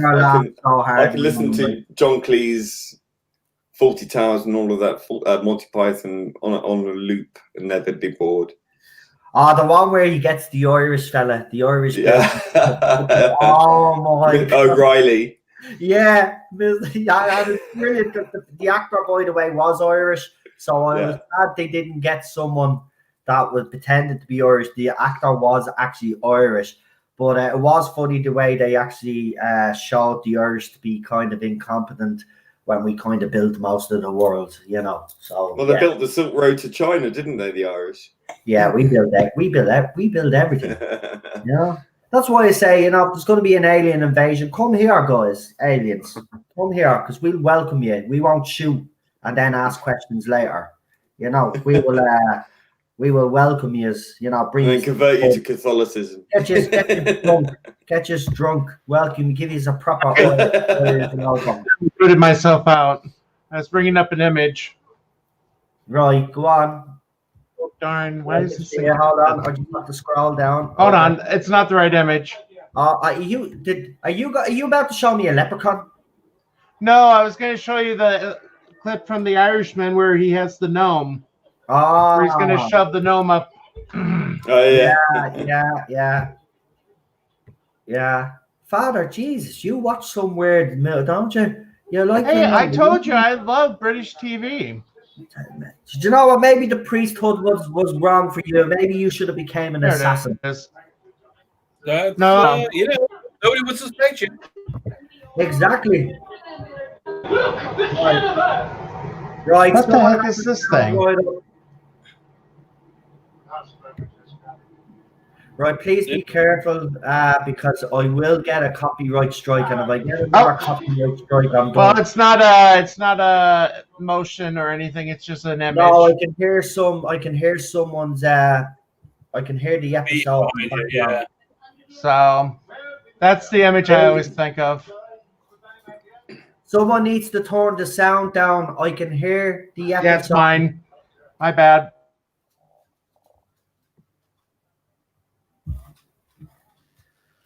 Oh man, this is so funny. Sorry about that, Father. It's just YouTube are being. They're just they're not. They don't understand, even though you're talking over it. That you know you're not trying to. It's funny how other people seem to get away with it, though, isn't it? There you go. Yeah, they've limited the stream. Well, that's not. I've seen so many reaction videos, and they you know, even BBC stuff, and the videos never get taken down. I know they don't. I don't know what it is. There's something. There's something that they do that allows them to do it. I don't know, but they're taking special interest in you. That's it's ridiculous. Sure, one stream. I remember a few weeks back we did one, and Rabbi showed us something on the bleeding stream. They fucking blocked the stream because of a certain bleeding clip. Like it was, what the hell? Like everybody, and it's right because like the clips are up on YouTube and all already. Like, and I'm like, they're giving you a copyright. Get away! They need to actually reform the whole lot of that. With you. Because if it's already up on YouTube, people have shared it freely. Yeah, and if you're then showing it on your YouTube channel, well, you're giving the thing promotion. You're giving the thing promotion, so you're actually helping this thing that you're showing. I just don't get it. I can understand it to a certain point that they need certain rules because then people will just start taking the pee. I get that. But come on, when it comes to music videos and stuff like that, and you know, when you're doing watch-alongs like that, if a bit of sound comes in, have a bit of cop on YouTube. You know, it's not as if we're trying to share trade secrets. No. Sorry to interrupt, but they're just coming up to a fantastic cliffhanger right now. Yeah. I think it's one of the all-time great cliffhangers. No, I agree with you. I agree. Cartlo's just wonderful. Yeah.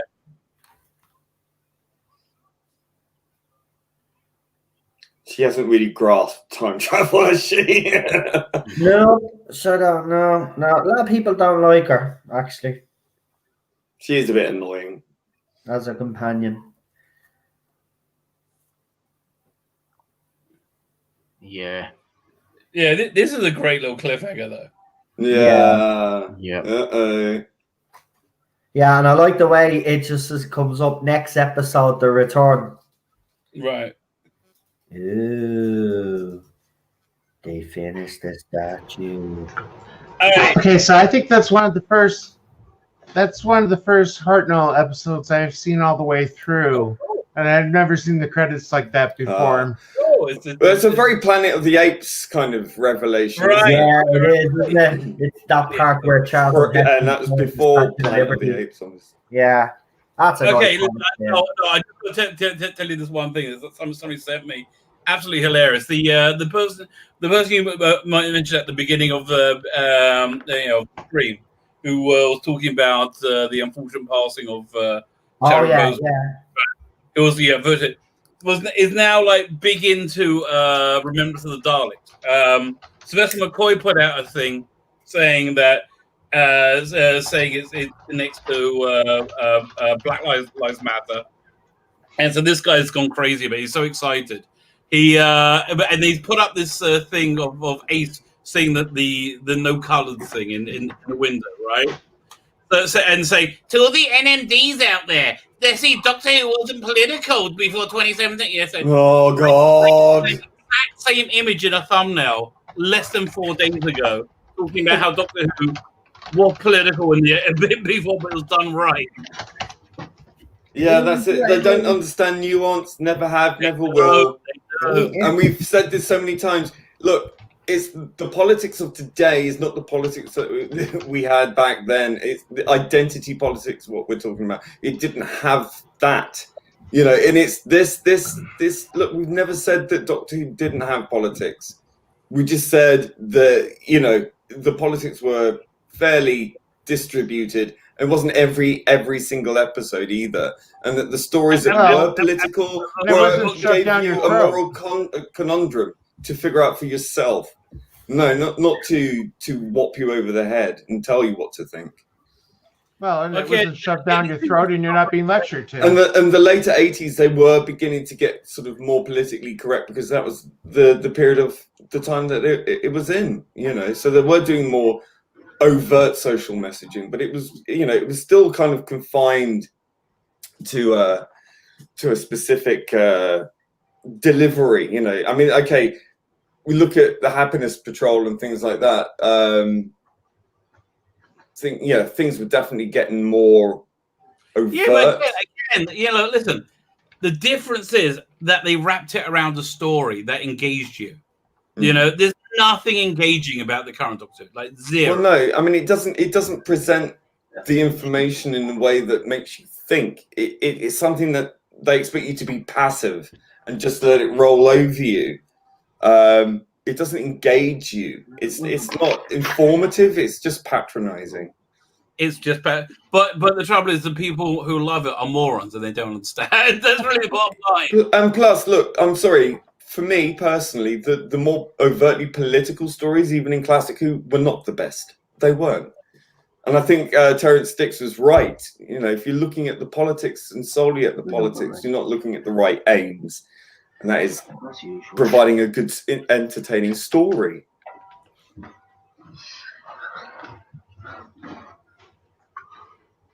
That's all. Well, guys, are we ready for part 3? Yeah. I am. Yes. Yeah, totally. Okay, Raboy, get the countdown. Get it on, baby. 5, 4, 3, 2, 1. Press play.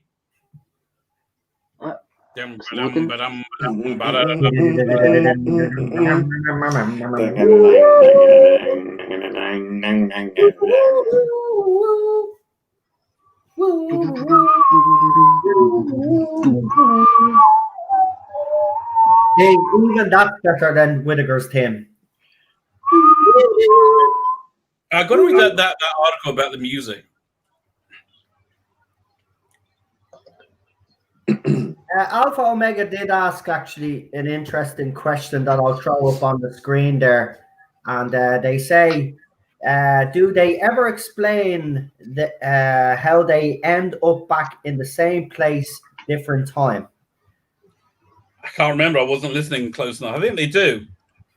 I think they like to jump forward with the Cure or something to see how it went or something. I can't remember. No, I think that was surprised that they were back there. I think quite often the TARDIS just takes the Doctor where the TARDIS thinks he should be going. Yeah. Sure, she said that if you use Nuhu as a reference in The Doctor's Wife, there's actually a line where the TARDIS says to the Doctor, "Yeah, but I bring you where you need to go." So basically, the Doctor's complaining that the TARDIS never brings him where he wants to go. And he says, "No, but I bring you to the places that you need to go." So yeah.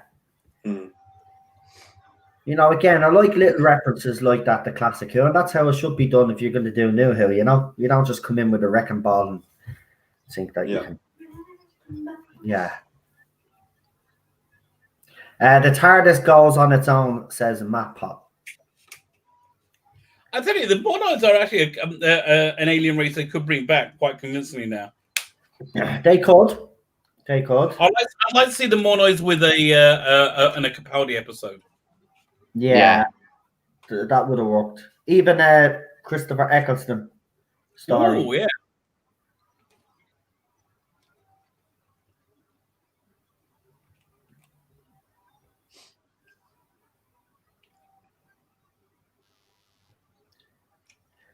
Classic Who Politics was commenting on World War II, says Matthew Pounder.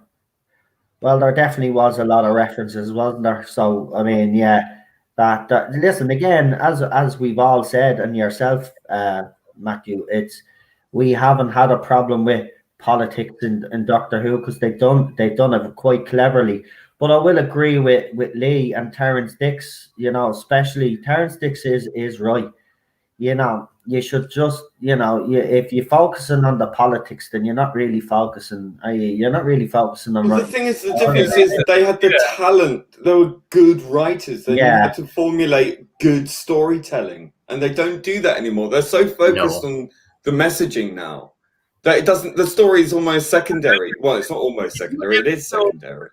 Did you ever feel preached to by a Malcolm Hughes story? Because I did. No. I felt he was telling me, like, you know, it presents you a moral conundrum, and it shows you the effects from both sides. It may be skewed towards one, and it's always been a progressive show, but it still provides the audience with enough information for the audience to think about it and to think, well, is that right? Is that morally correct? Is this, you know, it engages you. It's not a passive experience.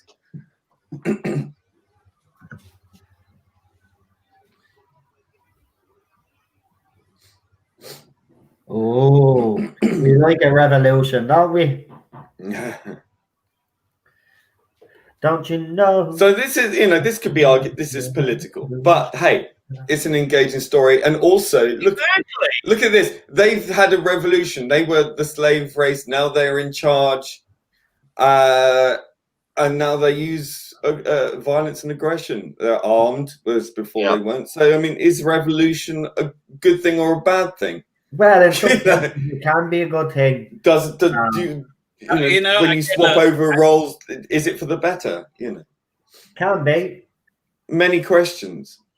Can be, but also can end up overcorrection. Exactly. That's a good question. Exactly. What's happening in 2020? But let's not get into that. This is about this. We don't need to get into that crap. I love this little. It's like a golf buggy kind of thing, right? But I think it's one of those. It looks like one of those little kid railway train things, and there's a carriage off that they used or something.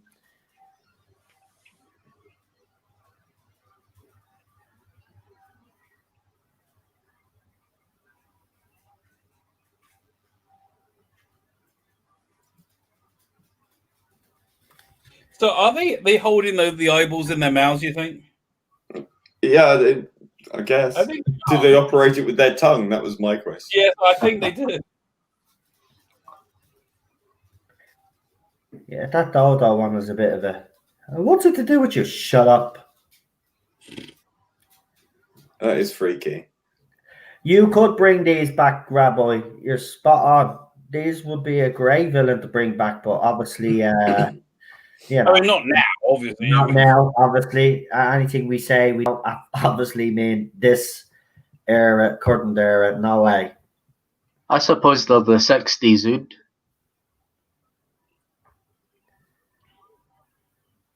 You know, like the Ood. Yeah. Yeah, there's a bit of a comparison there, yeah. I think the biggest comparison is you had this like underclass of society that suddenly got in control, which is the world we live in now.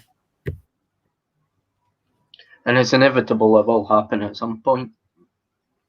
Well, it has happened again. Like, you know, we got mentally ill people and they're mentally, like, again, that main account that's like obsesses about Noah all the time. He's got these 2 accounts. He's crazy. He's a nut job. Yeah, nut my doctor. Well, there you go. Yeah, he's also was a Calamus, whatever his name is, Dominus. Just don't give them any airtime, yeah. Affect them. He goes on about bullying, right, and he bullied a woman offline himself. He's a bloody hypocrite. Just ignore him. Right. I was actually going to comment there. I said, "Oh, listen, it's obviously what's the name because you haven't changed your spots, have you?" No, he's got himself ingrained in with the Doctor Who crowd that, you know, that pushes all this agenda and stuff. So, you know, it doesn't matter what he does and what evidence you put in front of indoctrination is a powerful. They don't care. Thing. They don't care. So it's so funny. There's so few of them. I know they've set up multiple accounts to make them feel like there's loads of them, but there's not. In reality, there's not. Right.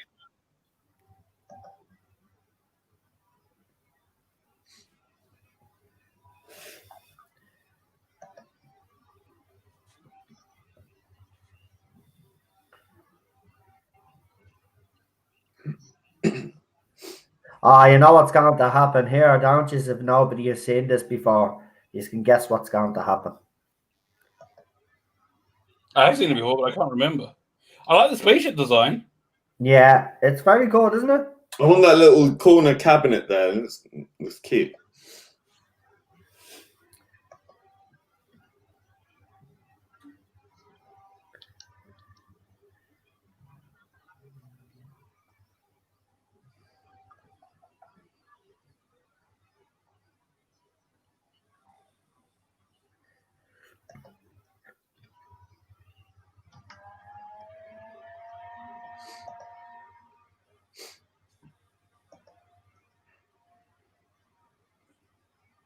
I like all the political intrigue amongst the monoids as well. Mm.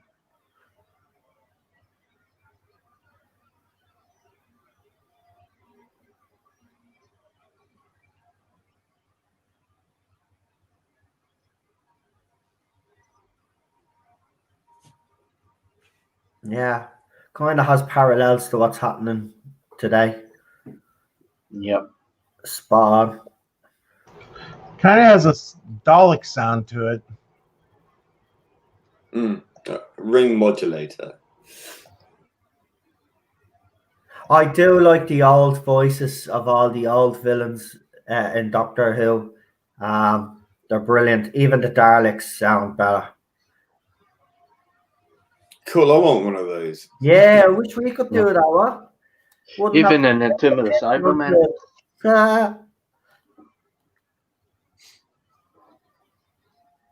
And one of those, what was it? One of those anti-grav mitts that they had in Torchwood for your shopping. Remember, Jackie said I could use one of the. I could use one of those. Right, I remember that.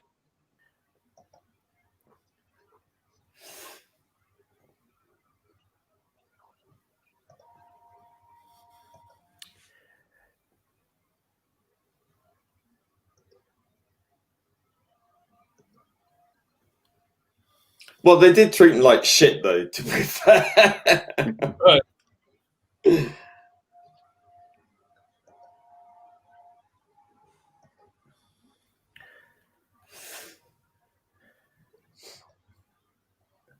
Potatoes, potatoes, potatoes.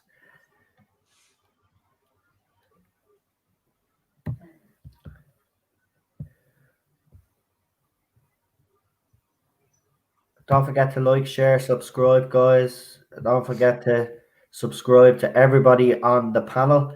If me mods could throw everybody's channel that's on the panel up in the live chat, I'd really appreciate it. Thank you very much, guys.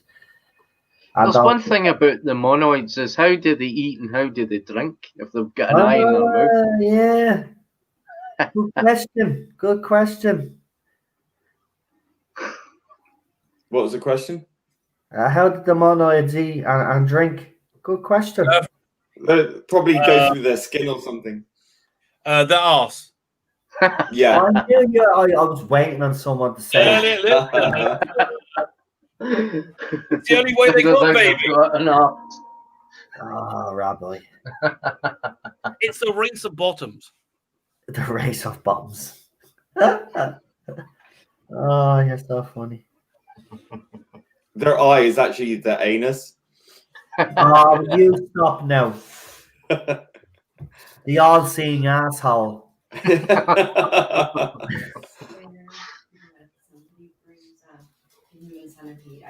Oh, right, the human centipede. You want me to talk about it? Why did you bring it up? You love that upside down telephone box. He says, if anybody brings up the human centipede, I'm shutting it down, right? She knew what she... I can say that, though. There you go. Chris has put the Rabbi's channel and Super John. Thank you, Chris. I really appreciate it. Thank you, Chris.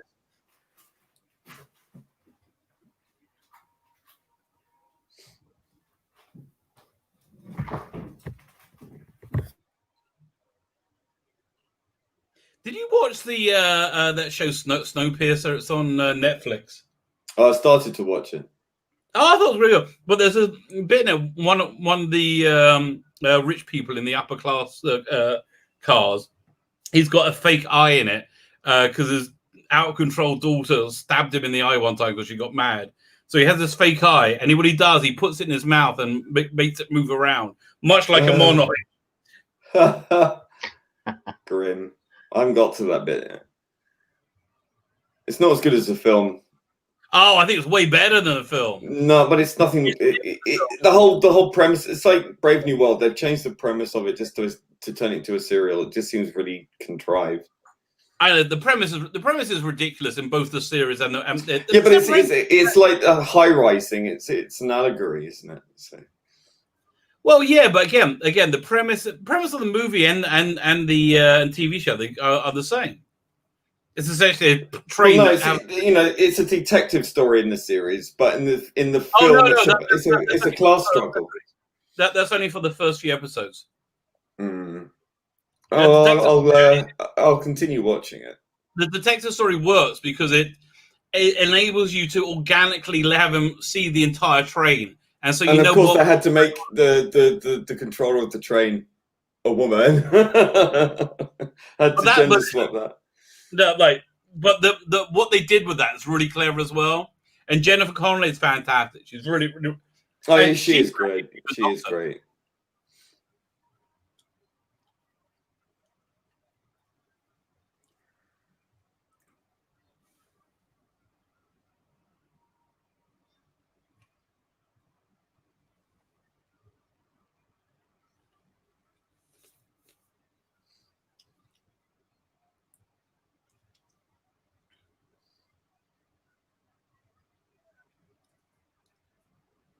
This is just a clever script. It just is. They have lots of good ideas coming up, and it's it's just a solid script. Yeah.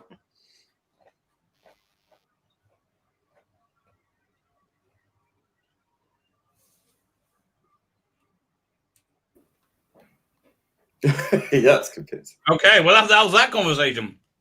He was took down.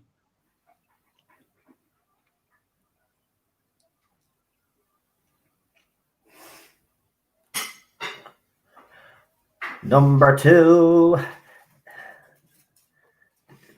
You wouldn't like to be called number 2. Oh, I would love it. I'd rather be called number 1. No, I like to be number 2, baby. Well, then you could be my number 6. 2. Well, you are actually. You're my number 2. Okay. You're a number 2 there, Rabbi. There you go. That's why I like that. I have steam coming off me.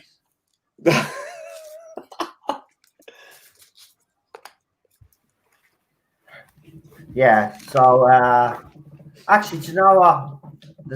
People are going to be angry with me now. Oh, he fell down the step. Well, I want to hear what we're going to be angry about now. Well, I put. Well, you see, we've got an Irishman, we've got a rabbi, and now we've got the priest on top. There you go. Englishman, an Irishman, a Scotsman, a rabbi, and a priest. You wouldn't get that. I tell you, you wouldn't get that. I'm also Irish. You wouldn't get But it that is anywhere. absolutely perfect. I'm telling you. I did the DNA test. I'm 56, 60% Irish. Oh, wow. Well, there you are. It's in your blood. Well, See, surnames like... Feel sorry for you.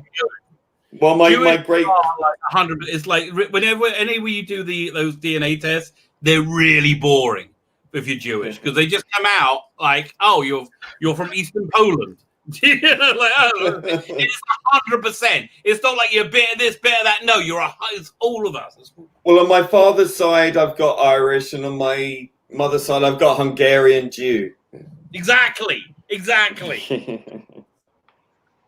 It doesn't. You're not going to get any more variety than that. Go look at your father's I've side. got loads. I've got Italian, Irish, Yeah, that's from your father. English, Welsh, French, Italian, your mum. Hungarian, Jewish. Yeah, and I'm 100% pure Irish. Yeah, but I've got a bit of English blood in me, unfortunately, and I've got a bit of Welsh blood in me, unfortunately, and American. I've got no Scottish. I've got no Scottish. Yeah, of course I do. I have American.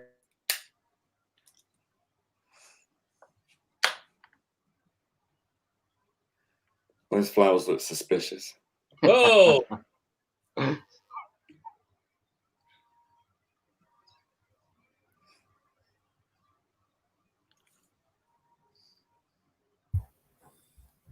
As I was saying, got a bit of American in me because we have American ancestors.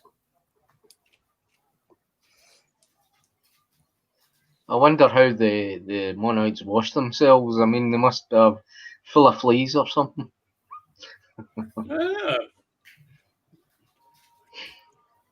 Maybe they're self-cleaning. Mm. You're right. Matt Pot's right. Why doesn't it sort of get more love? I don't think people don't really know it.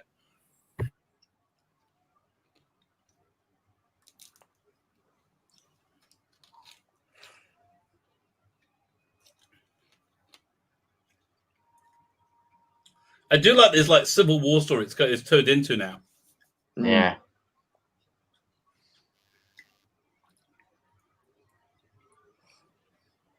That number 4 is a bit handy. I'd rather number 2, far more satisfying. It really depends. It depends, yeah. Oh, look at that. Oh, is that chicken? I want that thing, whatever it is. I need it in my life.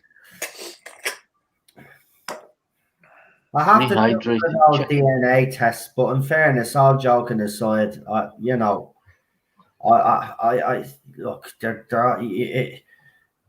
we how do I put this? Scots are Irish anyway. We're gonna have bits of different countries and in our blood because let's be honest, every country, every citizen has moved around for hundreds of years. So the Scots are Irish and Viking. I'd say the Irish and the Spanish are very close in heritage, believe it or not. The whole DNA thing. So we've got more connection to Spain, believe it or not. Because there's certain parts of Spain, the people are exactly like Irish. You wouldn't know the difference. The Irish were travellers anyway. Yeah. Of course, as soon as we learned how to I think Ireland was trading with Africa long before Britain. I think there's quite a large amount of, because of the red hair thing. Yeah. That's an African gene. Is there really? Mm. I did not know that. There it goes.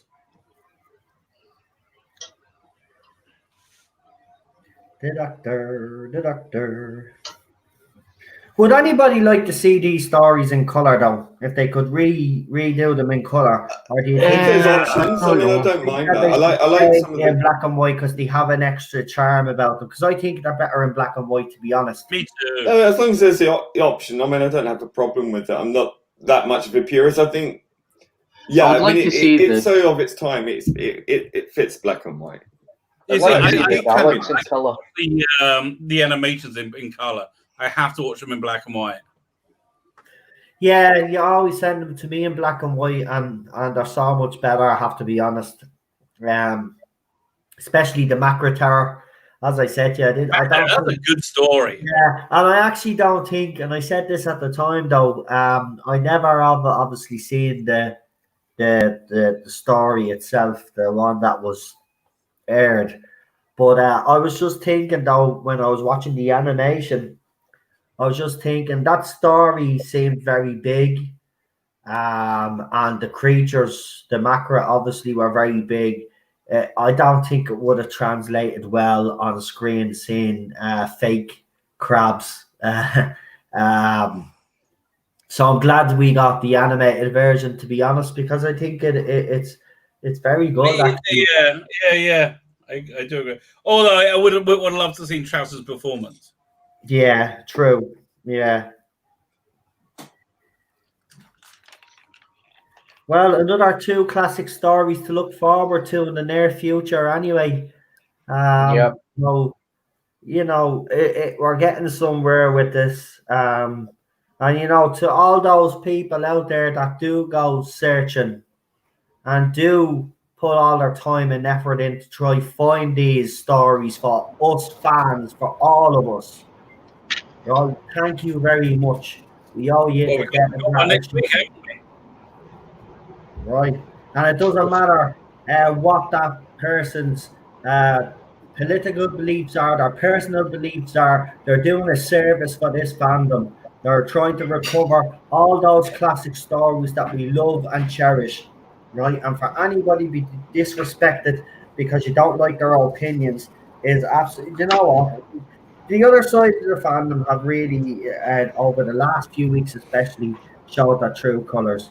And it amazes me how they're still getting support. Are we really surprised though? No, because we mentioned a few names at the start, without mentioning the YouTubers that we met. But we mentioned a few people that involved in Doctor Who magazine and stuff like that.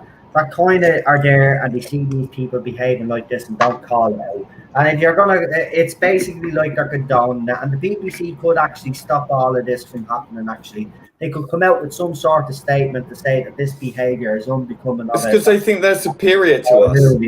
They think they're superior. A blind eye and they're an absolute disgrace. And then they think they have a superiority complex, and I call them millennial supremacists.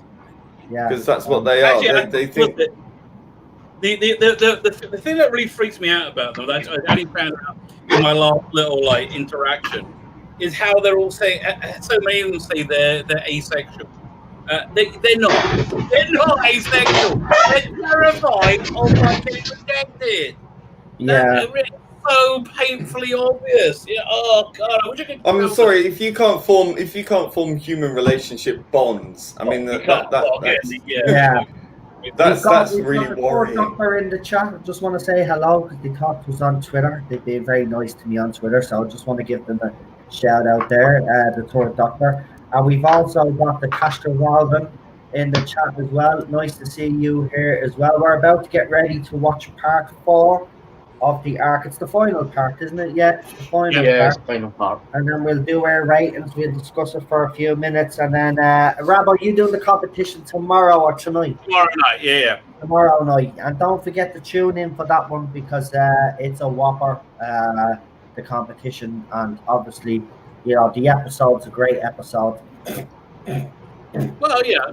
I'm only messing. It's not a great episode, but to be honest with you, I'd rather do that and stay on course after hearing what Rob I heard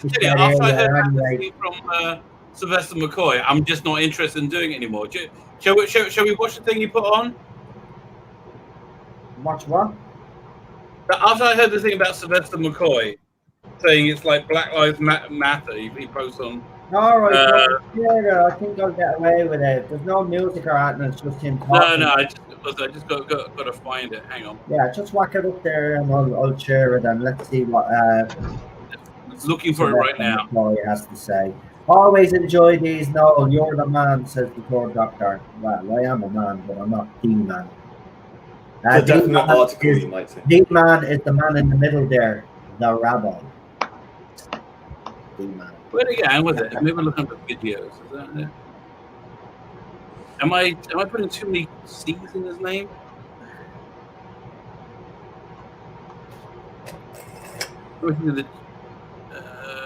Yeah, let me try unlimited rice pudding. No problem. Don't forget to like, share, subscribe to everybody on the panel. Nerd Father's channel, don't forget to subscribe to him. Lee's channel, even though he doesn't really want you there, but he has some good music videos there if you want to check out his music career. And Super John. Super John's channel is firing on all cylinders. So go and check out his channel as well. And of course, if you haven't subscribed to me, it's a crime to humanity if you actually haven't subscribed to me or anybody on the channel. If you haven't, please consider doing so. Because as we say, without you guys, you know, we'd be nothing. And there's an owl Son Karen. Isn't it Son Karen? Yeah, the weird looking Son Karen. No, there, hold on, the big screen. You no, this is. Oh, Who is that's that? the yoke out of what's that? It's bleed Uncle movie? Fester. So the Barnes and Noble. Right. It looks like The Addams Family. Yeah. Right, it looks right. Okay, Yeah, right. So it's queued up. Right, you'll have to put her back. Put the volume up all the way. Okay, good to go. Here we go. I'll play it. Good evening, Right, sir. Watch a remembrance of the dialects. Well, while you're watching it, remember, Black Lives Matter. The reason why I say that is because this was our attempt to face up to racism in Britain at the time. Yep. And I'm very proud of it for that. Ben Oranovich wrote a great script. You know, about race, about different coloured dialects, a lot, really. So I'm very proud of it. Okay. I've seen Why it. I can't. Why does he sound bored when he's talking? Who's in the boarding house? There's a bay window, and on the bay window is a card, a message. And she turns it round and it says, "No dogs, no blacks, no Irish," something like that. No, there's no colours and it wasn't cut. Thank goodness I Yeah. was walking through at the time, because I wasn't in that scene. And I said, "No, you can't cut that. That's the whole essence of the piece." Yeah, I don't believe that for a second. Not all of the scene, but they kept most of it in.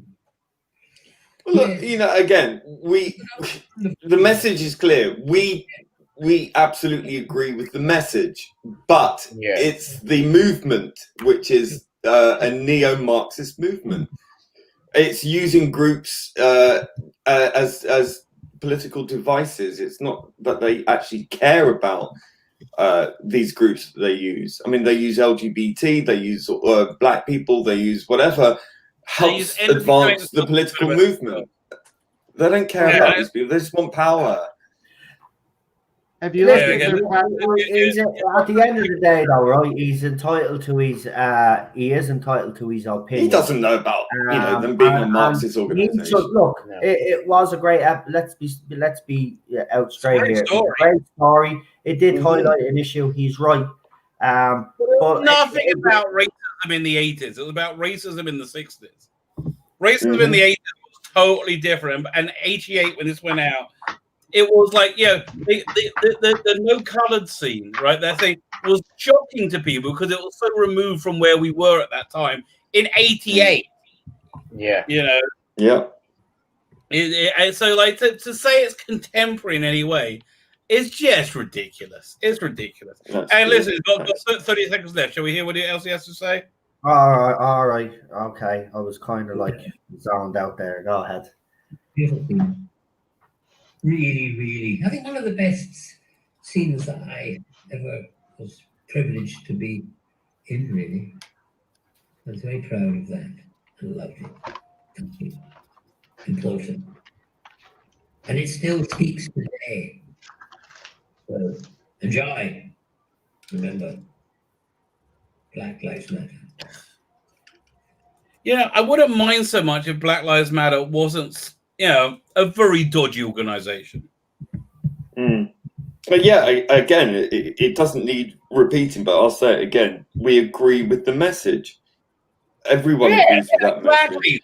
It's just that we don't agree with the fact that this group of people are being used by a Marxist organization. Again, it's a shield to criticism. I don't know how many more times I need to keep saying it. Alpha Omega has a $10 super chat. He says, "Glad to be able to be here again on the watch-alongs."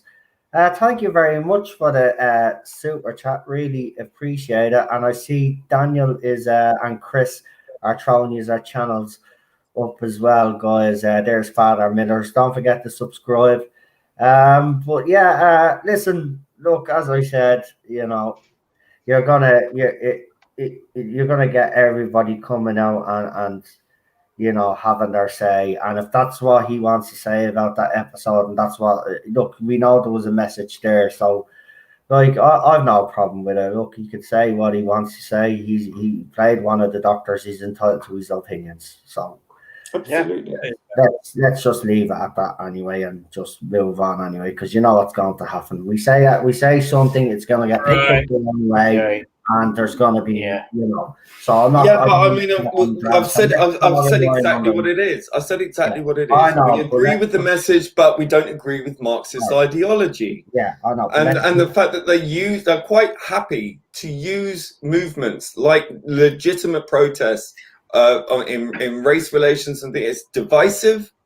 It's designed not to bring people together. It's designed to tear people apart, and it's a shield to criticism, because they're using something you cannot argue with to force through a political ideology which we can argue with.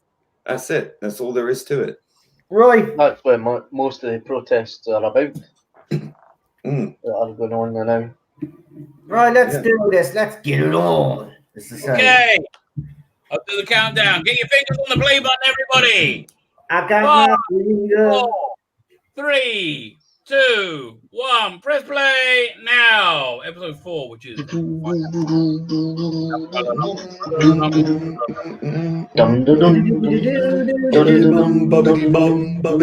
while we're actually all doing the little team tune, what is your favorite team tune of all time? This one.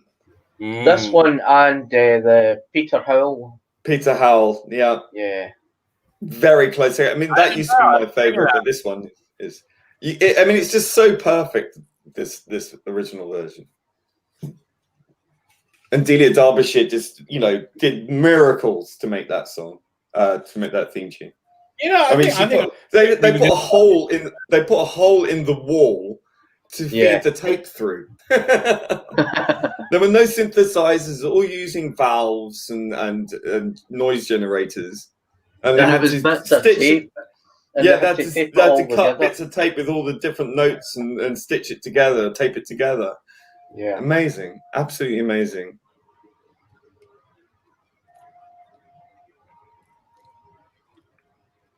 They are creepy, aren't they? Yeah. I love the Beatles wigs, though. I know. I wonder if they're the same actors as a human from the first episode. See, they get different hair colours. One's get blonde hair. Yeah. They'll probably say it's racist because there's no afros.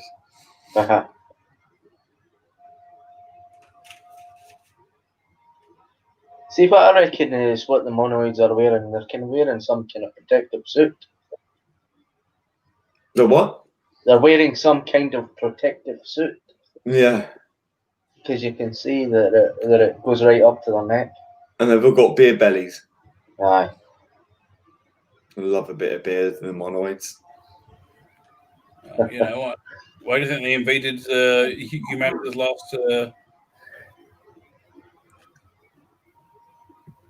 Alpha Omega says, "Are you a mod or a rocker? I am a mocker." He's off his rocker.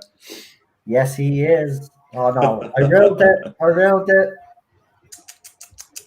Roses are red. The TARDIS is blue.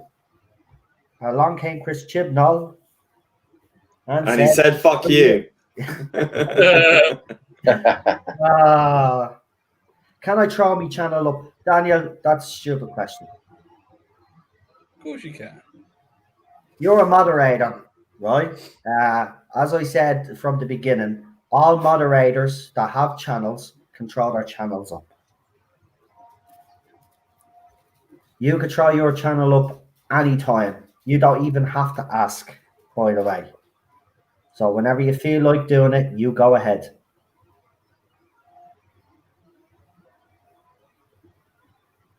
And everybody do subscribe to Daniel's channel. He wrote up a post. I don't think he'll mind me saying this, but he's moving away from Doctor Who content, and he's going to be doing other stuff. And you know, I don't blame him in a way. We're trying to do the same. We do the classics and the new Who. That's good enough, really. Do you know what I mean? If you can get far removed from this new era, the better. So yeah, he's. Yeah, I just don't. In my mind, it's so divorced from what Doctor Who is. I just don't think it was Doctor Who at all. Yeah. So throw your channel up there. Go and support him, please, if you don't mind. He's a very dear friend of us all. As Cheryl says, you know, he's one in a million. He's one to be protected, and nobody will let nobody. And but listen, at the end of the day, though, there's no better man to stand up for himself. But just letting him know that his friends, all of us, have your back no matter what. Yeah. Yeah. That's Yeah.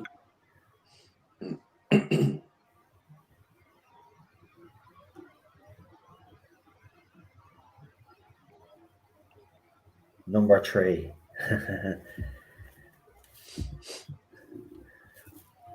Every time I see that, just the numbers, it's reminding me of the Umbrella Academy.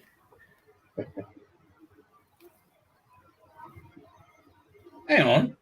Is this the same episode as 3? Episode No, we're on episode 4. We're on yeah, episode... but I think I'm watching the wrong episode. You watched the wrong episode? I think I put the wrong one out. Let me just have a look. Oh, you must have put the wrong one on. Yeah, we're on episode 4, yeah. No, I'm on the right one. The bottom right. Oh.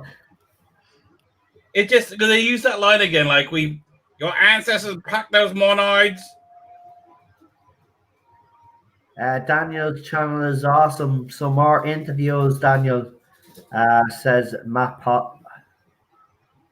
The moving eye is quite good in the monoid.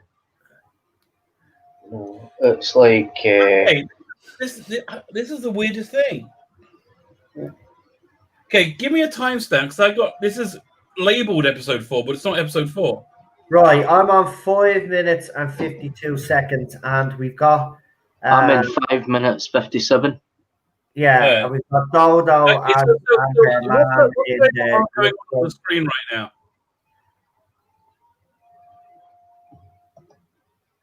Are you telling us that they were labeled wrong and we've watched them in the wrong order? I don't know. This is the lot. I think this looks like the episode we just watched. No, this no, it's episode 4. Yeah, but what's going on screen right now? Right now, there's someone hiding behind a wall. Yeah, I've got that one. Right, but wasn't he killed in the previous episode? Isn't he the one who said, "Master"? Oh, and he gets shot. No, I think you're. No. Okay, but they just had to find out a minute ago. about be very careful. Those there are 1,000 more knives in each of those boxes.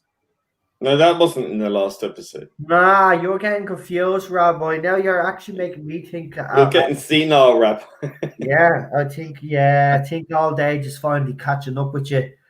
We have to put Rabbi out the pasture. Yeah, I'm confused. A pot of kosher glue. Number 4 is talking right now, right, with a little pot belly. Yeah, number 4. Yeah, that's the one. Yeah. Wasn't there a civil war that we just watched? No, you're just getting really confused. I think So that'd be that's the right. nightly news over here. Yeah. Right now, they're in that pod. Yeah, they're in the pod Yeah. now. Yeah. Right. Yeah. So we haven't seen this. I think By the way, the third doctor says, "Is this where Rabbi realizes he's watching Frontier?" He's having a deja vu. I wonder why I liked it so much. This is going to be a high marking review on my I can behalf. see the string. Yay! Oh, I know. Yeah. Oh, I have to be honest now. If they could do something with the effects there and fix that up and tidy that up a bit, that'd be fantastic. Yeah, you know what? I don't disagree. Like with what you they did with Star Trek, the original series, they actually. But it removes the charm. Effects. It's of its time. Go ahead. I think during the last episode, I watched episode 4. This is the second time I watched episode 4. I watched episode 4 instead of 3 last time. Pretty sure. I'm just checking right now.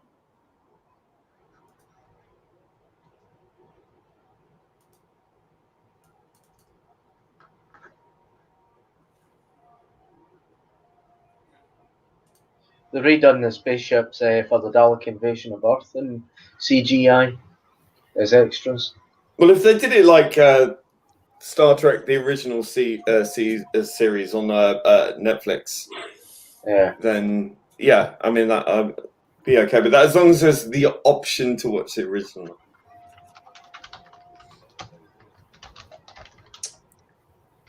I suppose they could restore these episodes to high definition.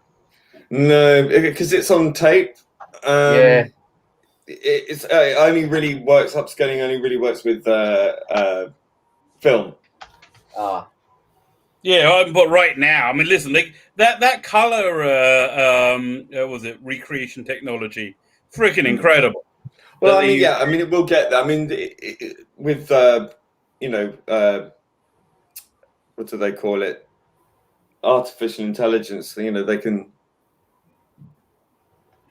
fix all that stuff.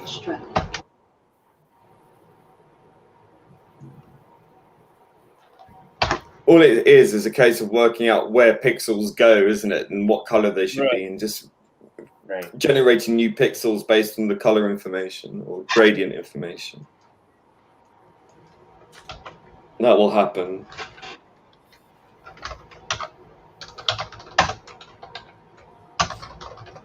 I've got the season 19 Peter Davison box set, and it's supposed to be in HD, but you can see the snowiness in the picture.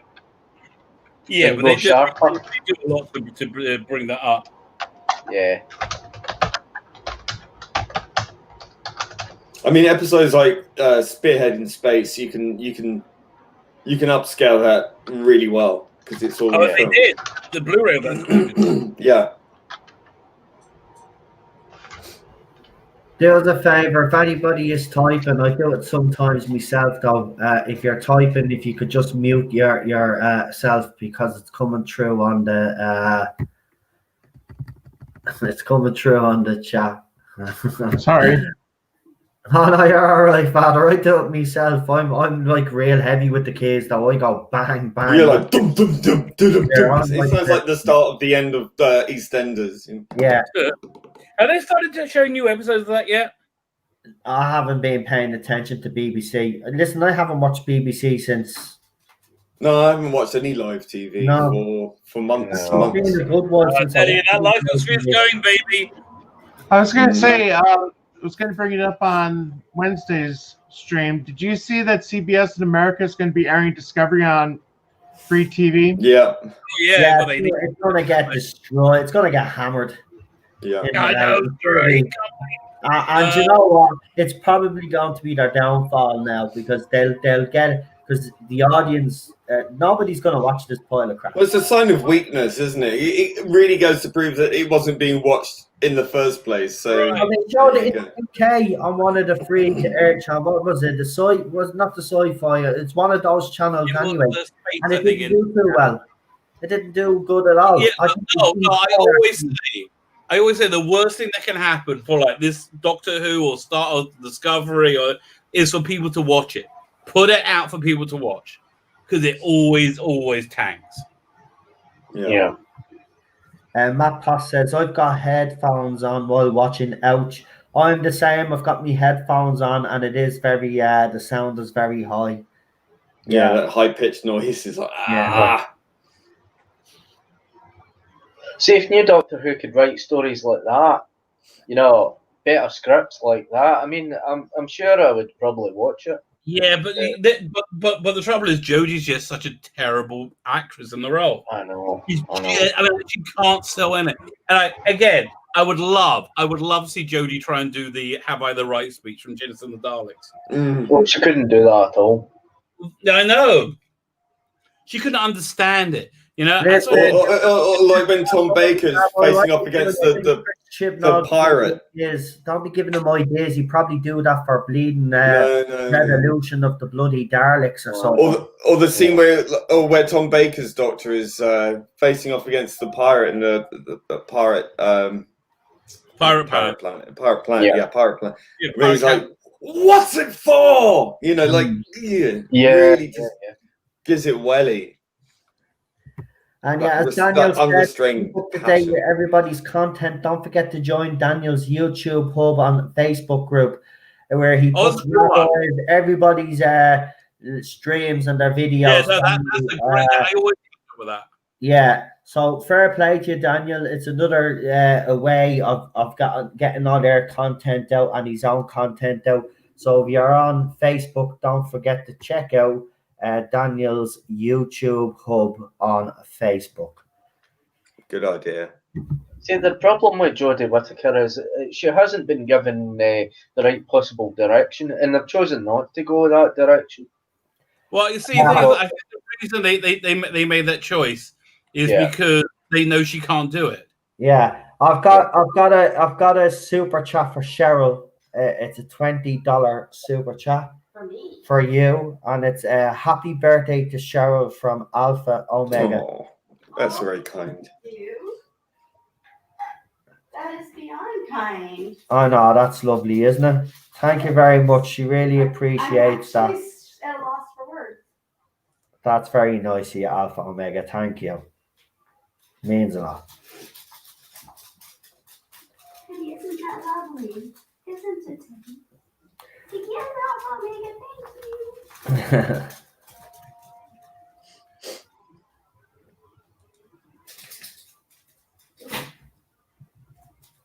you. Well, next Saturday I'm going to be drunk, so cocktails maybe and stuff.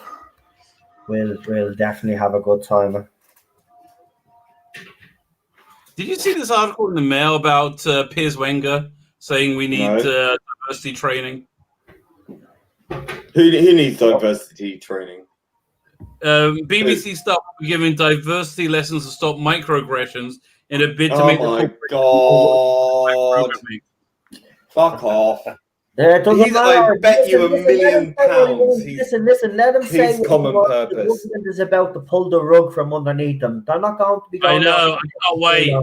Too much longer. Trust me. Right. As soon as they decriminalise non-payment of the TV license, loads of people are going to cancel their TV license. Wait and you see. It's going to be like Moses opened up this part of the sea.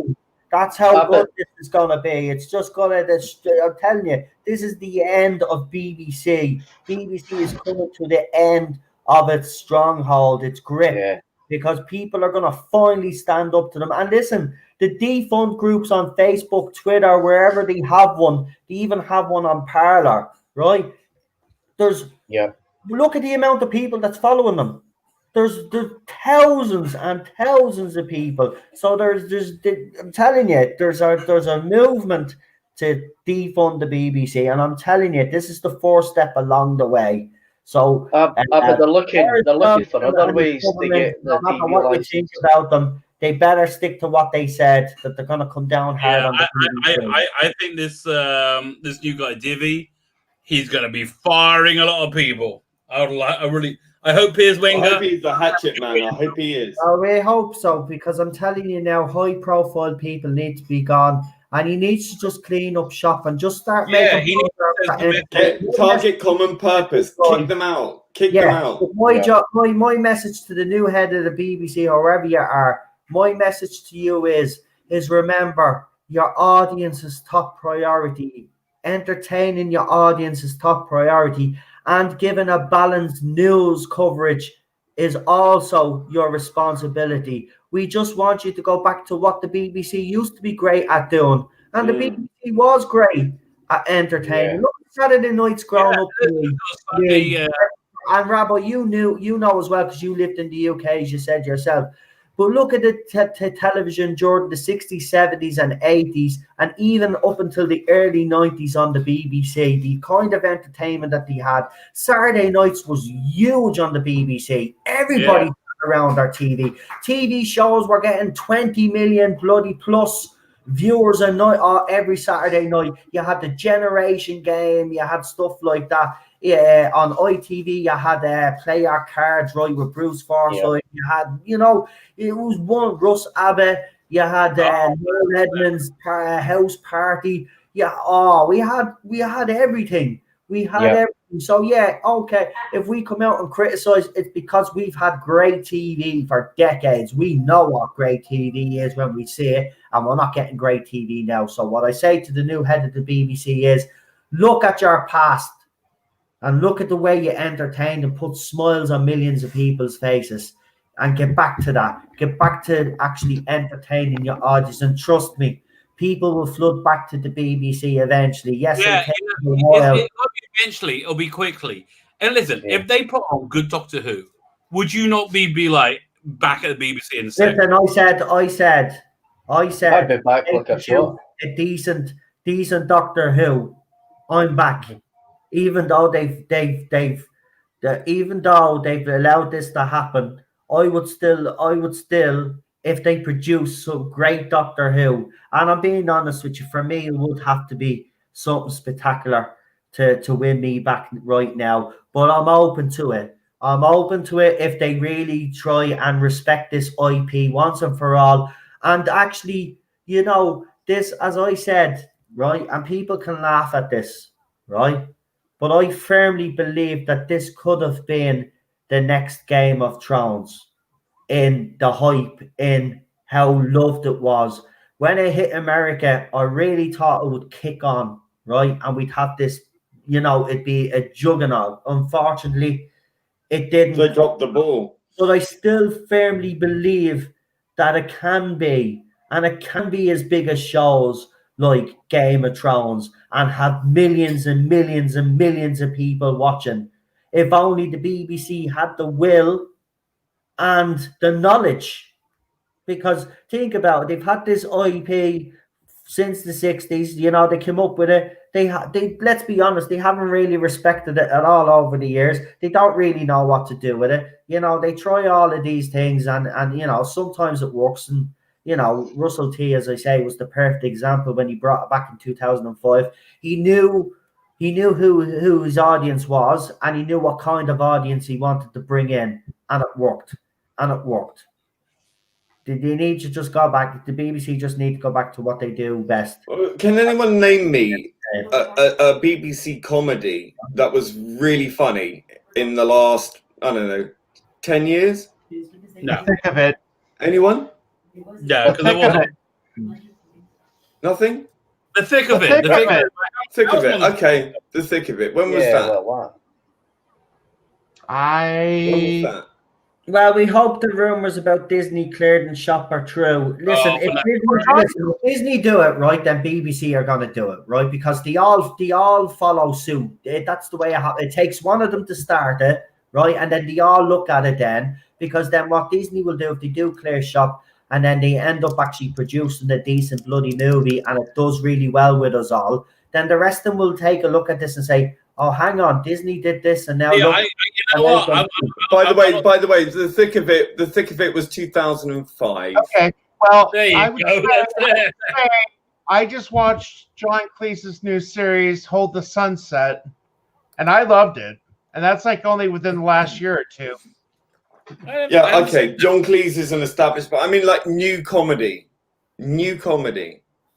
There's nothing. No. Nothing is funny. I've anything I've seen that's supposed to be comedy from the BBC is deeply unfunny, and it's overly identity politically. Well, they have related. Mrs. Brown's Boys, right? Now, as an Irishman, I could say I have a soft spot for it, but I'm going to be honest, it's not the greatest, right? It's the bottom of your barrel kind of comedy, right? And that's what it is. It's there for cheap laughs. Brendan O'Carroll doesn't make any secret of it. Well, certainly in the last 5 years, it's gone downhill. It is funny. I'm sorry, it is funny to me. We had Father Ted years ago, but Lee is right.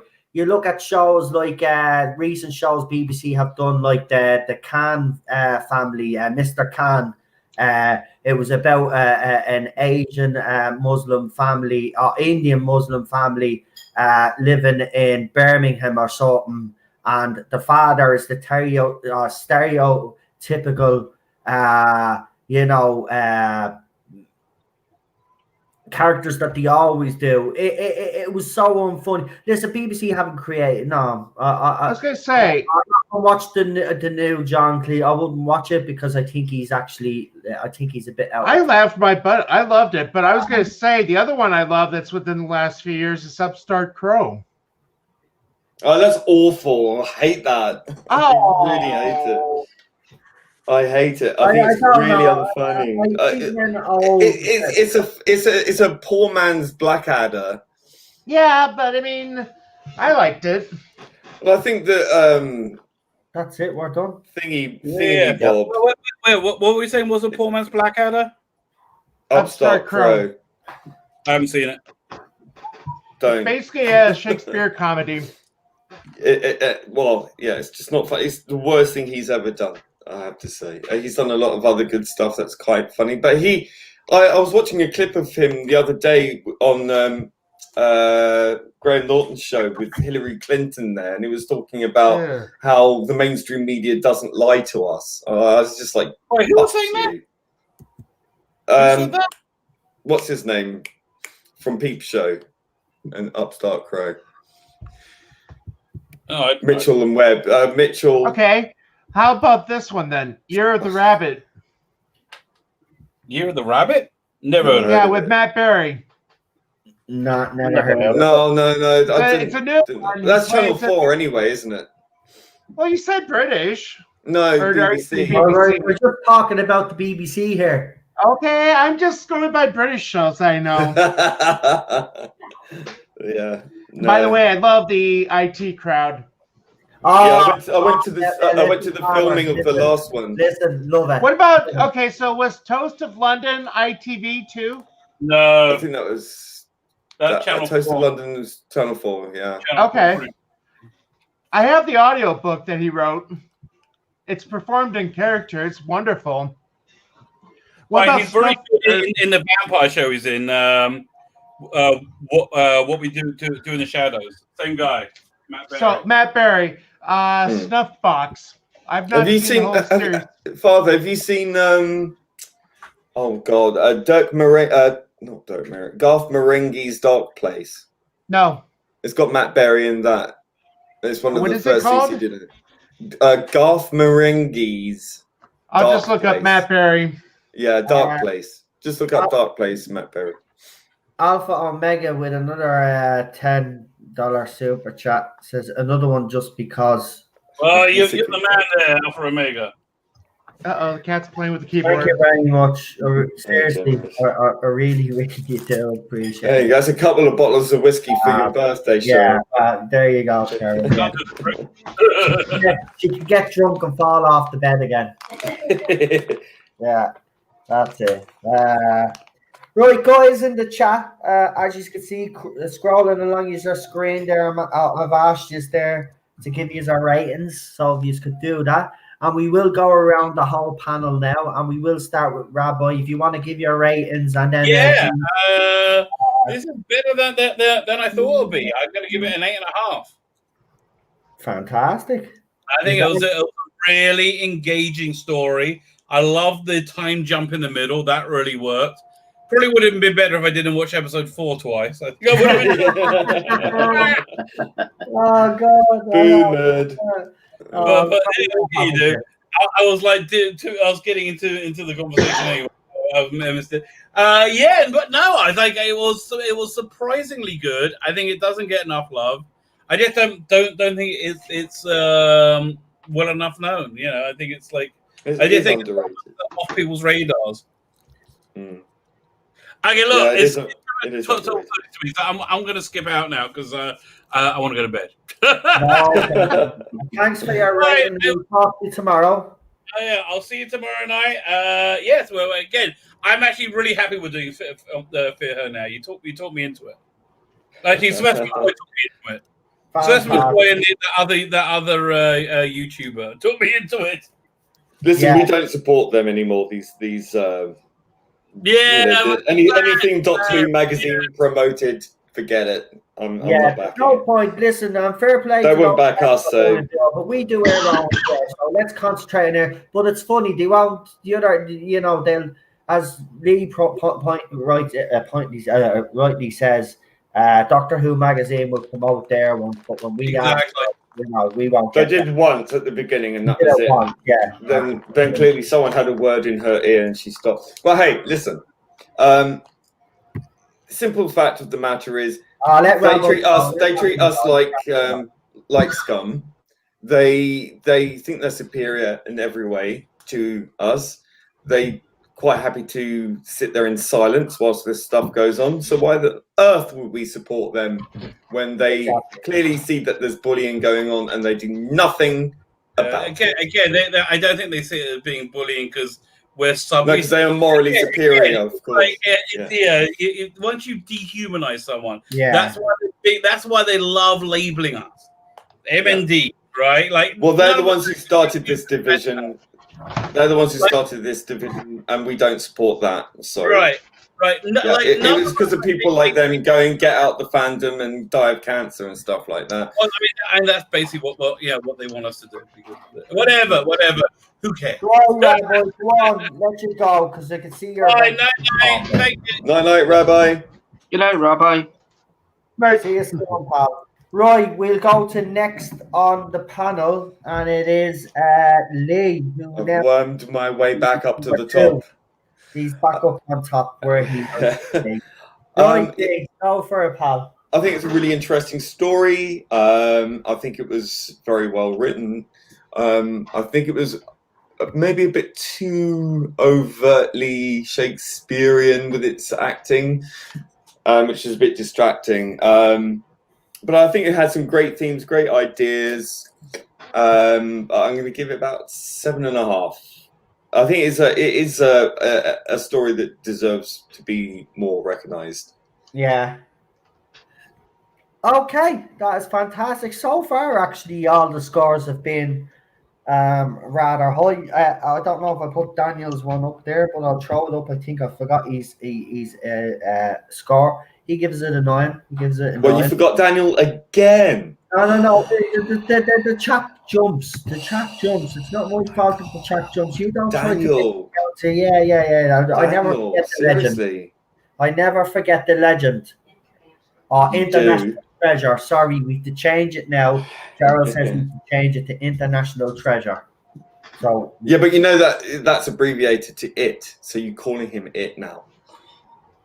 Absolutely.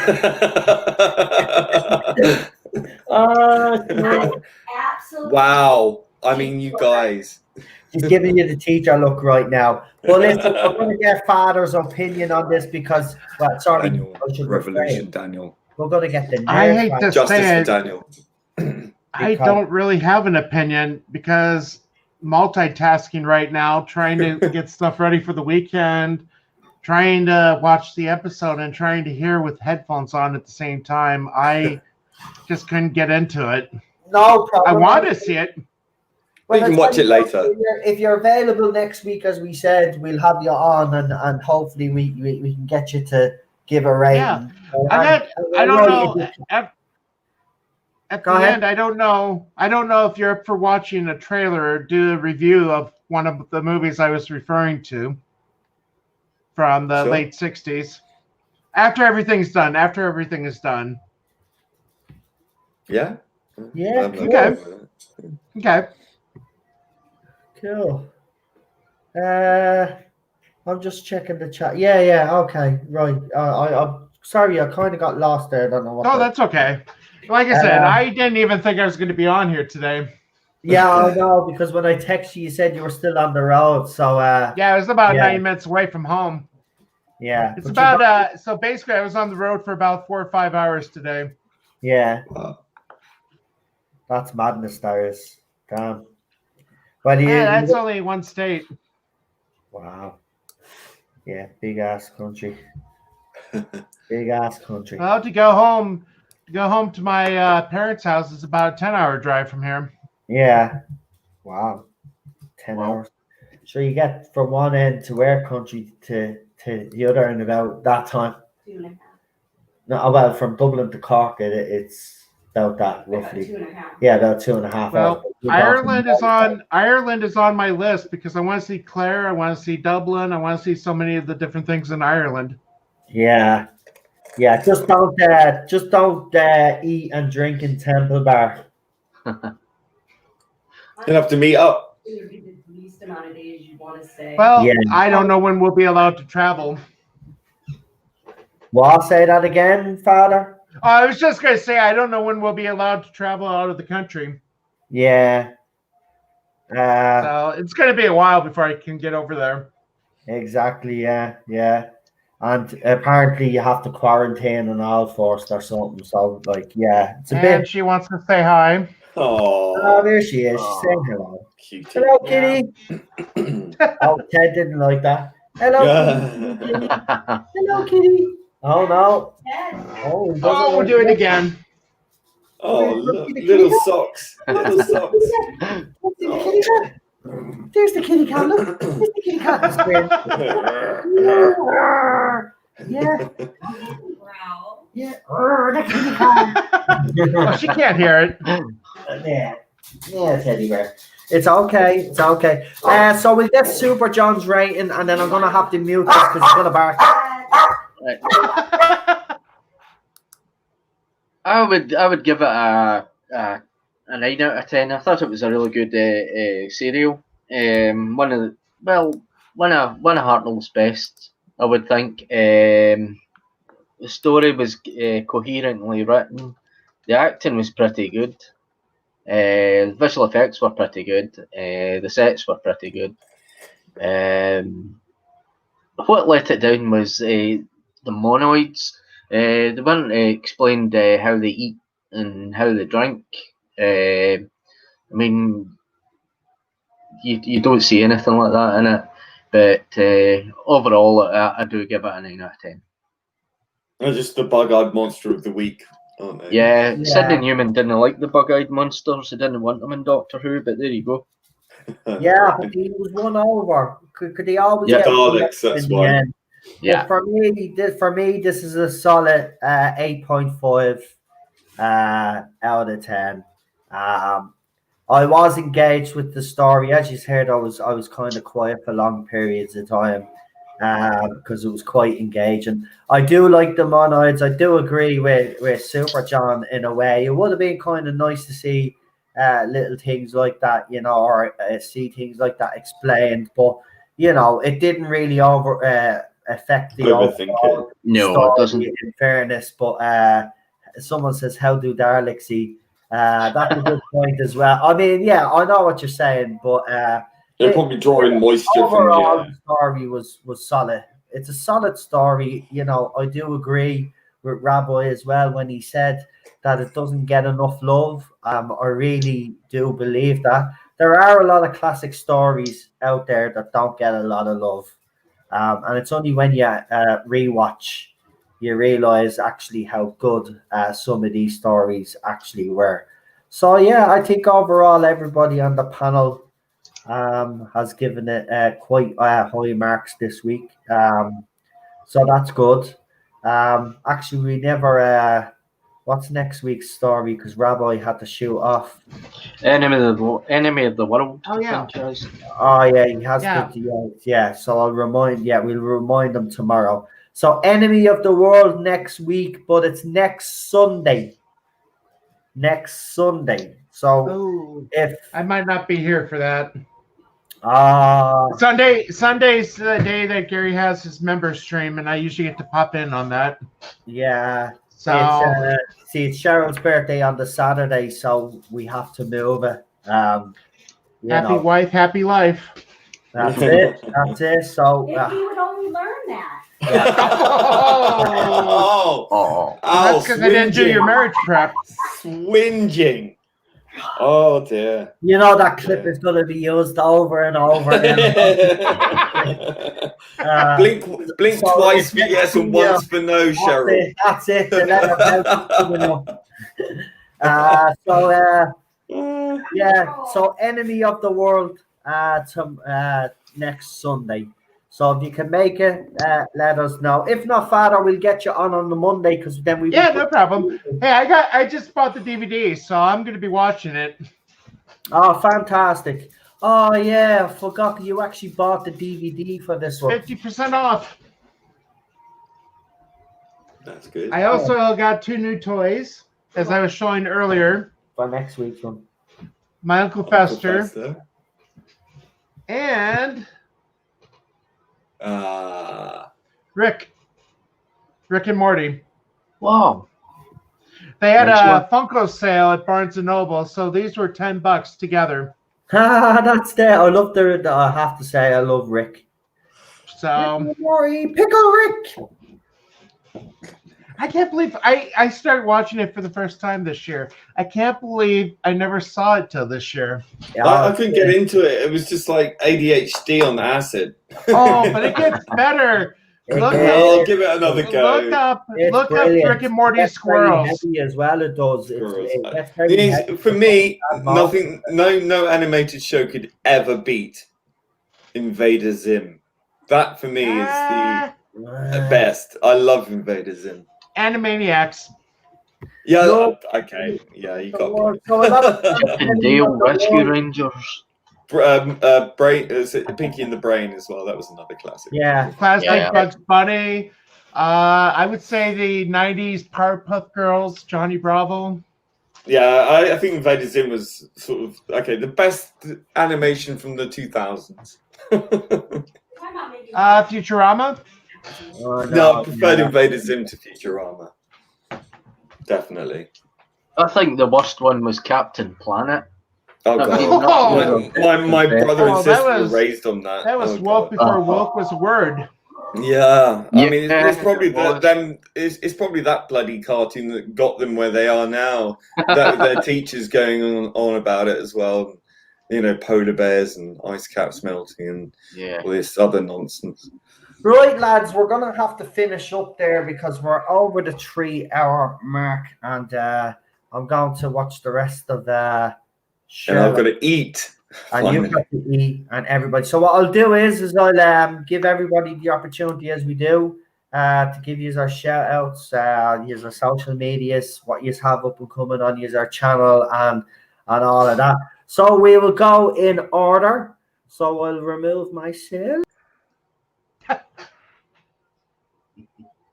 I guess that means you go. Okay. Hello. Yes. Not much in the way of stuff coming up, but currently I'm enjoying a Twitter suspension for defending William Shatner against the crazy people who insist that calling him a cis white man is not a slur. It is. Because if someone feels they're offended by being called something, then they probably are offended by being called something.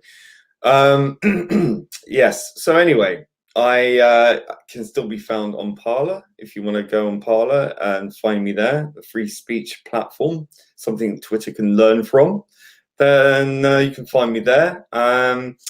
I will probably be next seen during the week at some point. I think we'll be doing a Star Trek Lower Decks review thing in the week at some point for episode 4 of that travesty of a show. And also on Friday, I will be on the Rabbi's channel for the Video Vault, where we'll be discussing, oh God, what was it? What are we discussing? I can't remember. Yeah, a movie.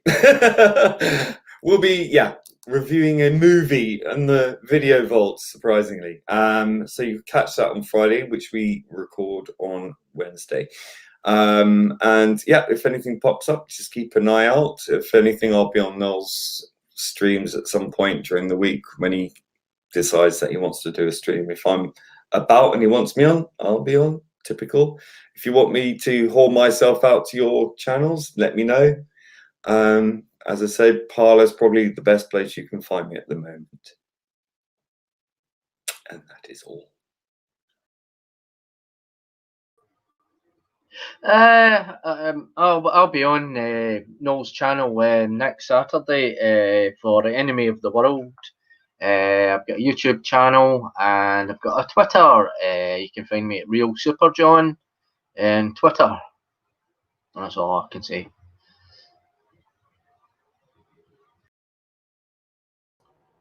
Okay, so I guess I'm the sole American. So this is actually the afternoon for me. You can find me at the Nerd Father, both on Facebook. I have a page called the Nerd Father, and my YouTube channel, the Nerd Father. I too will be joining the Rabbi and Problem Being on Friday. Cloud Atlas is the movie we'll be reviewing. So normally I have a Sunday night stream in America at 6 p.m. Central, but I'm taking tomorrow off. So, but building my channel up and going to try to have some reviews this week.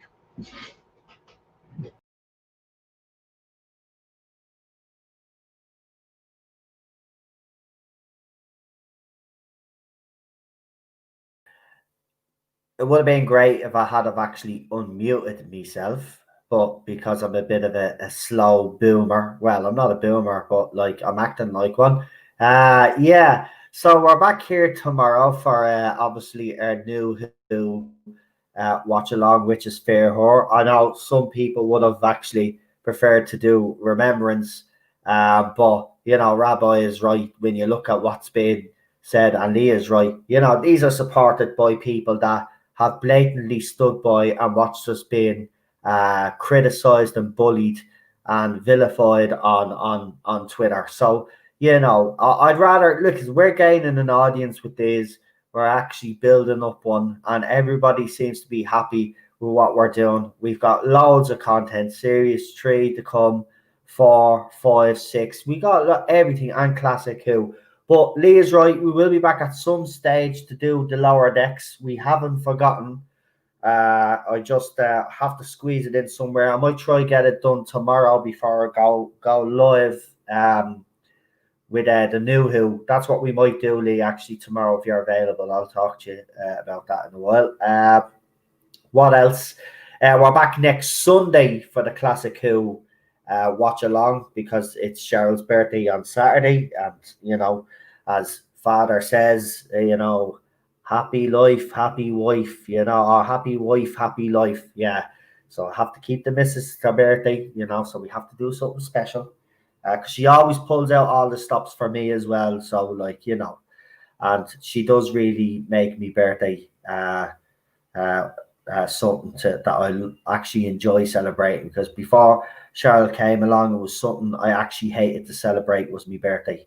So yeah, so, and then New Who then be on Monday, and we'll have the usual streams in between, because I'm sure something will happen in the fandom and something will happen in the entertainment world that we'll all will be talking about, because there's always some sort of drama. So let's bring the rest of our guests back in. I want to thank Problem Being. Thank you for being on. It's been an absolute pleasure. Thank you. Super John. Don't know Yeah. why you're super, but keep eating that fucking spinach, mate. It's been a pleasure having you on. Yeah. The nerd father. Yay. Don't put a hit out on me. Please don't. No. Hey, that's a sin. Oh, it's one of those genetics, isn't it? That whole thing about don't commit murder. Oh, Thou that shalt not one. kill. Yeah, that one. Fifth commandment. Yeah. Yeah, Don't the big worry, one. I don't commit murder. Why is it only number 5? It's technically a classified portion of murder. I don't know where you. I would say for also the whole Da Vinci Code is crap. I love that movie. There are no monks of Opus Dei going around killing people.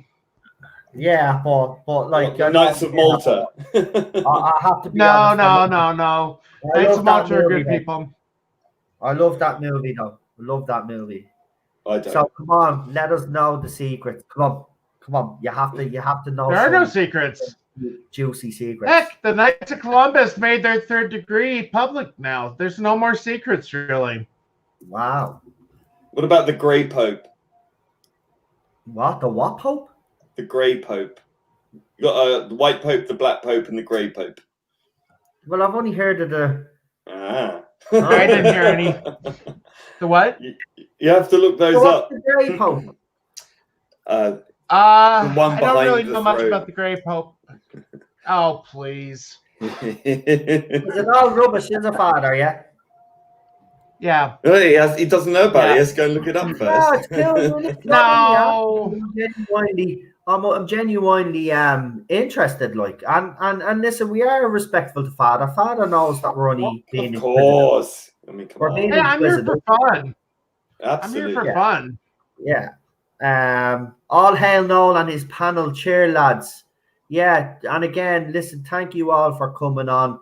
It's an absolute pleasure having you all on, and Father, it's great having you part of these classic Who. If you can't make Sunday, what I might do, if it's all right with everybody, I might flip it to the Monday. If Monday is a better time for you, don't base it. You got to remember the times that you stream is afternoon here, so usually I'm free, but not always. Monday's my day off. I'm going to be golfing for part of it. All right, fair enough. But so don't worry about me. If I can problem. make it, I'll make it. If not, don't worry. Okay, no problem. No, that's fair enough. Does anybody want to add anything before we leave tonight, and we'll call it a night? I think that's it, really, isn't it? We've spoken about everything we can. Yeah. Be kind. Don't. Yeah. That's it. And again, our condolences. Never coward. Chadwick Boseman's. R.I.P. It's absolutely yeah.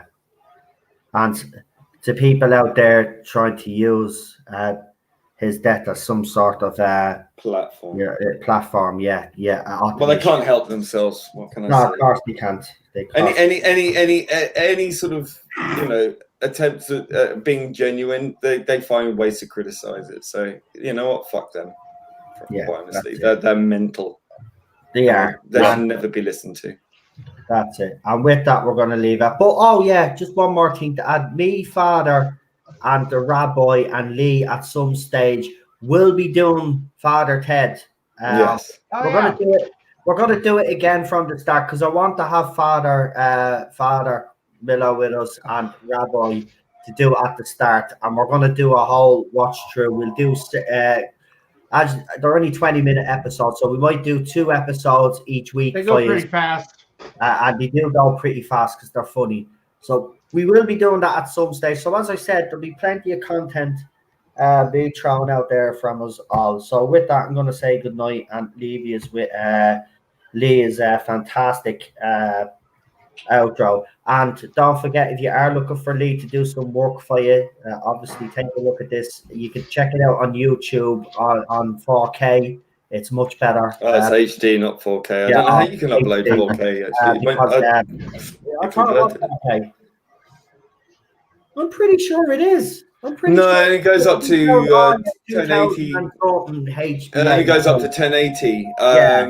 I uploaded the 4K, came at 10. I didn't know if there was some way of converting. I don't know. Yeah. So Well, just imagine how much more awesome it would be in 4K. yeah, but it is still pretty awesome in the high def. Check it out. It's on the channel. It's on Lee's channel as well. I think he threw it up on his channel as well. I have it up on my channel. It doesn't do it justice here on StreamYard, I have to be honest, but It's on this quite a lot. And you know, as I said, he gives you, if you want the step by step the process. He you know, he'd show you it, but he's got a great talent. So if you are looking for someone to rebrand your channel, you know, for at reasonable prices, Lee is your man. So see you later. Thanks, Lee, for rebranding as usual, as I say. And thanks for this awesome outro. Thank you for the birthday super chat. And oh yeah, sorry. Thank you, Cheryl. And thank you, everybody in the chat, moderators. Thank you. And Alpha Omega and everybody else that contributed with super chat. Absolutely appreciate it. You're such wonderful people. Love you all. Talk to you all very, very soon. Good night. Stay safe. Good night. Good night all.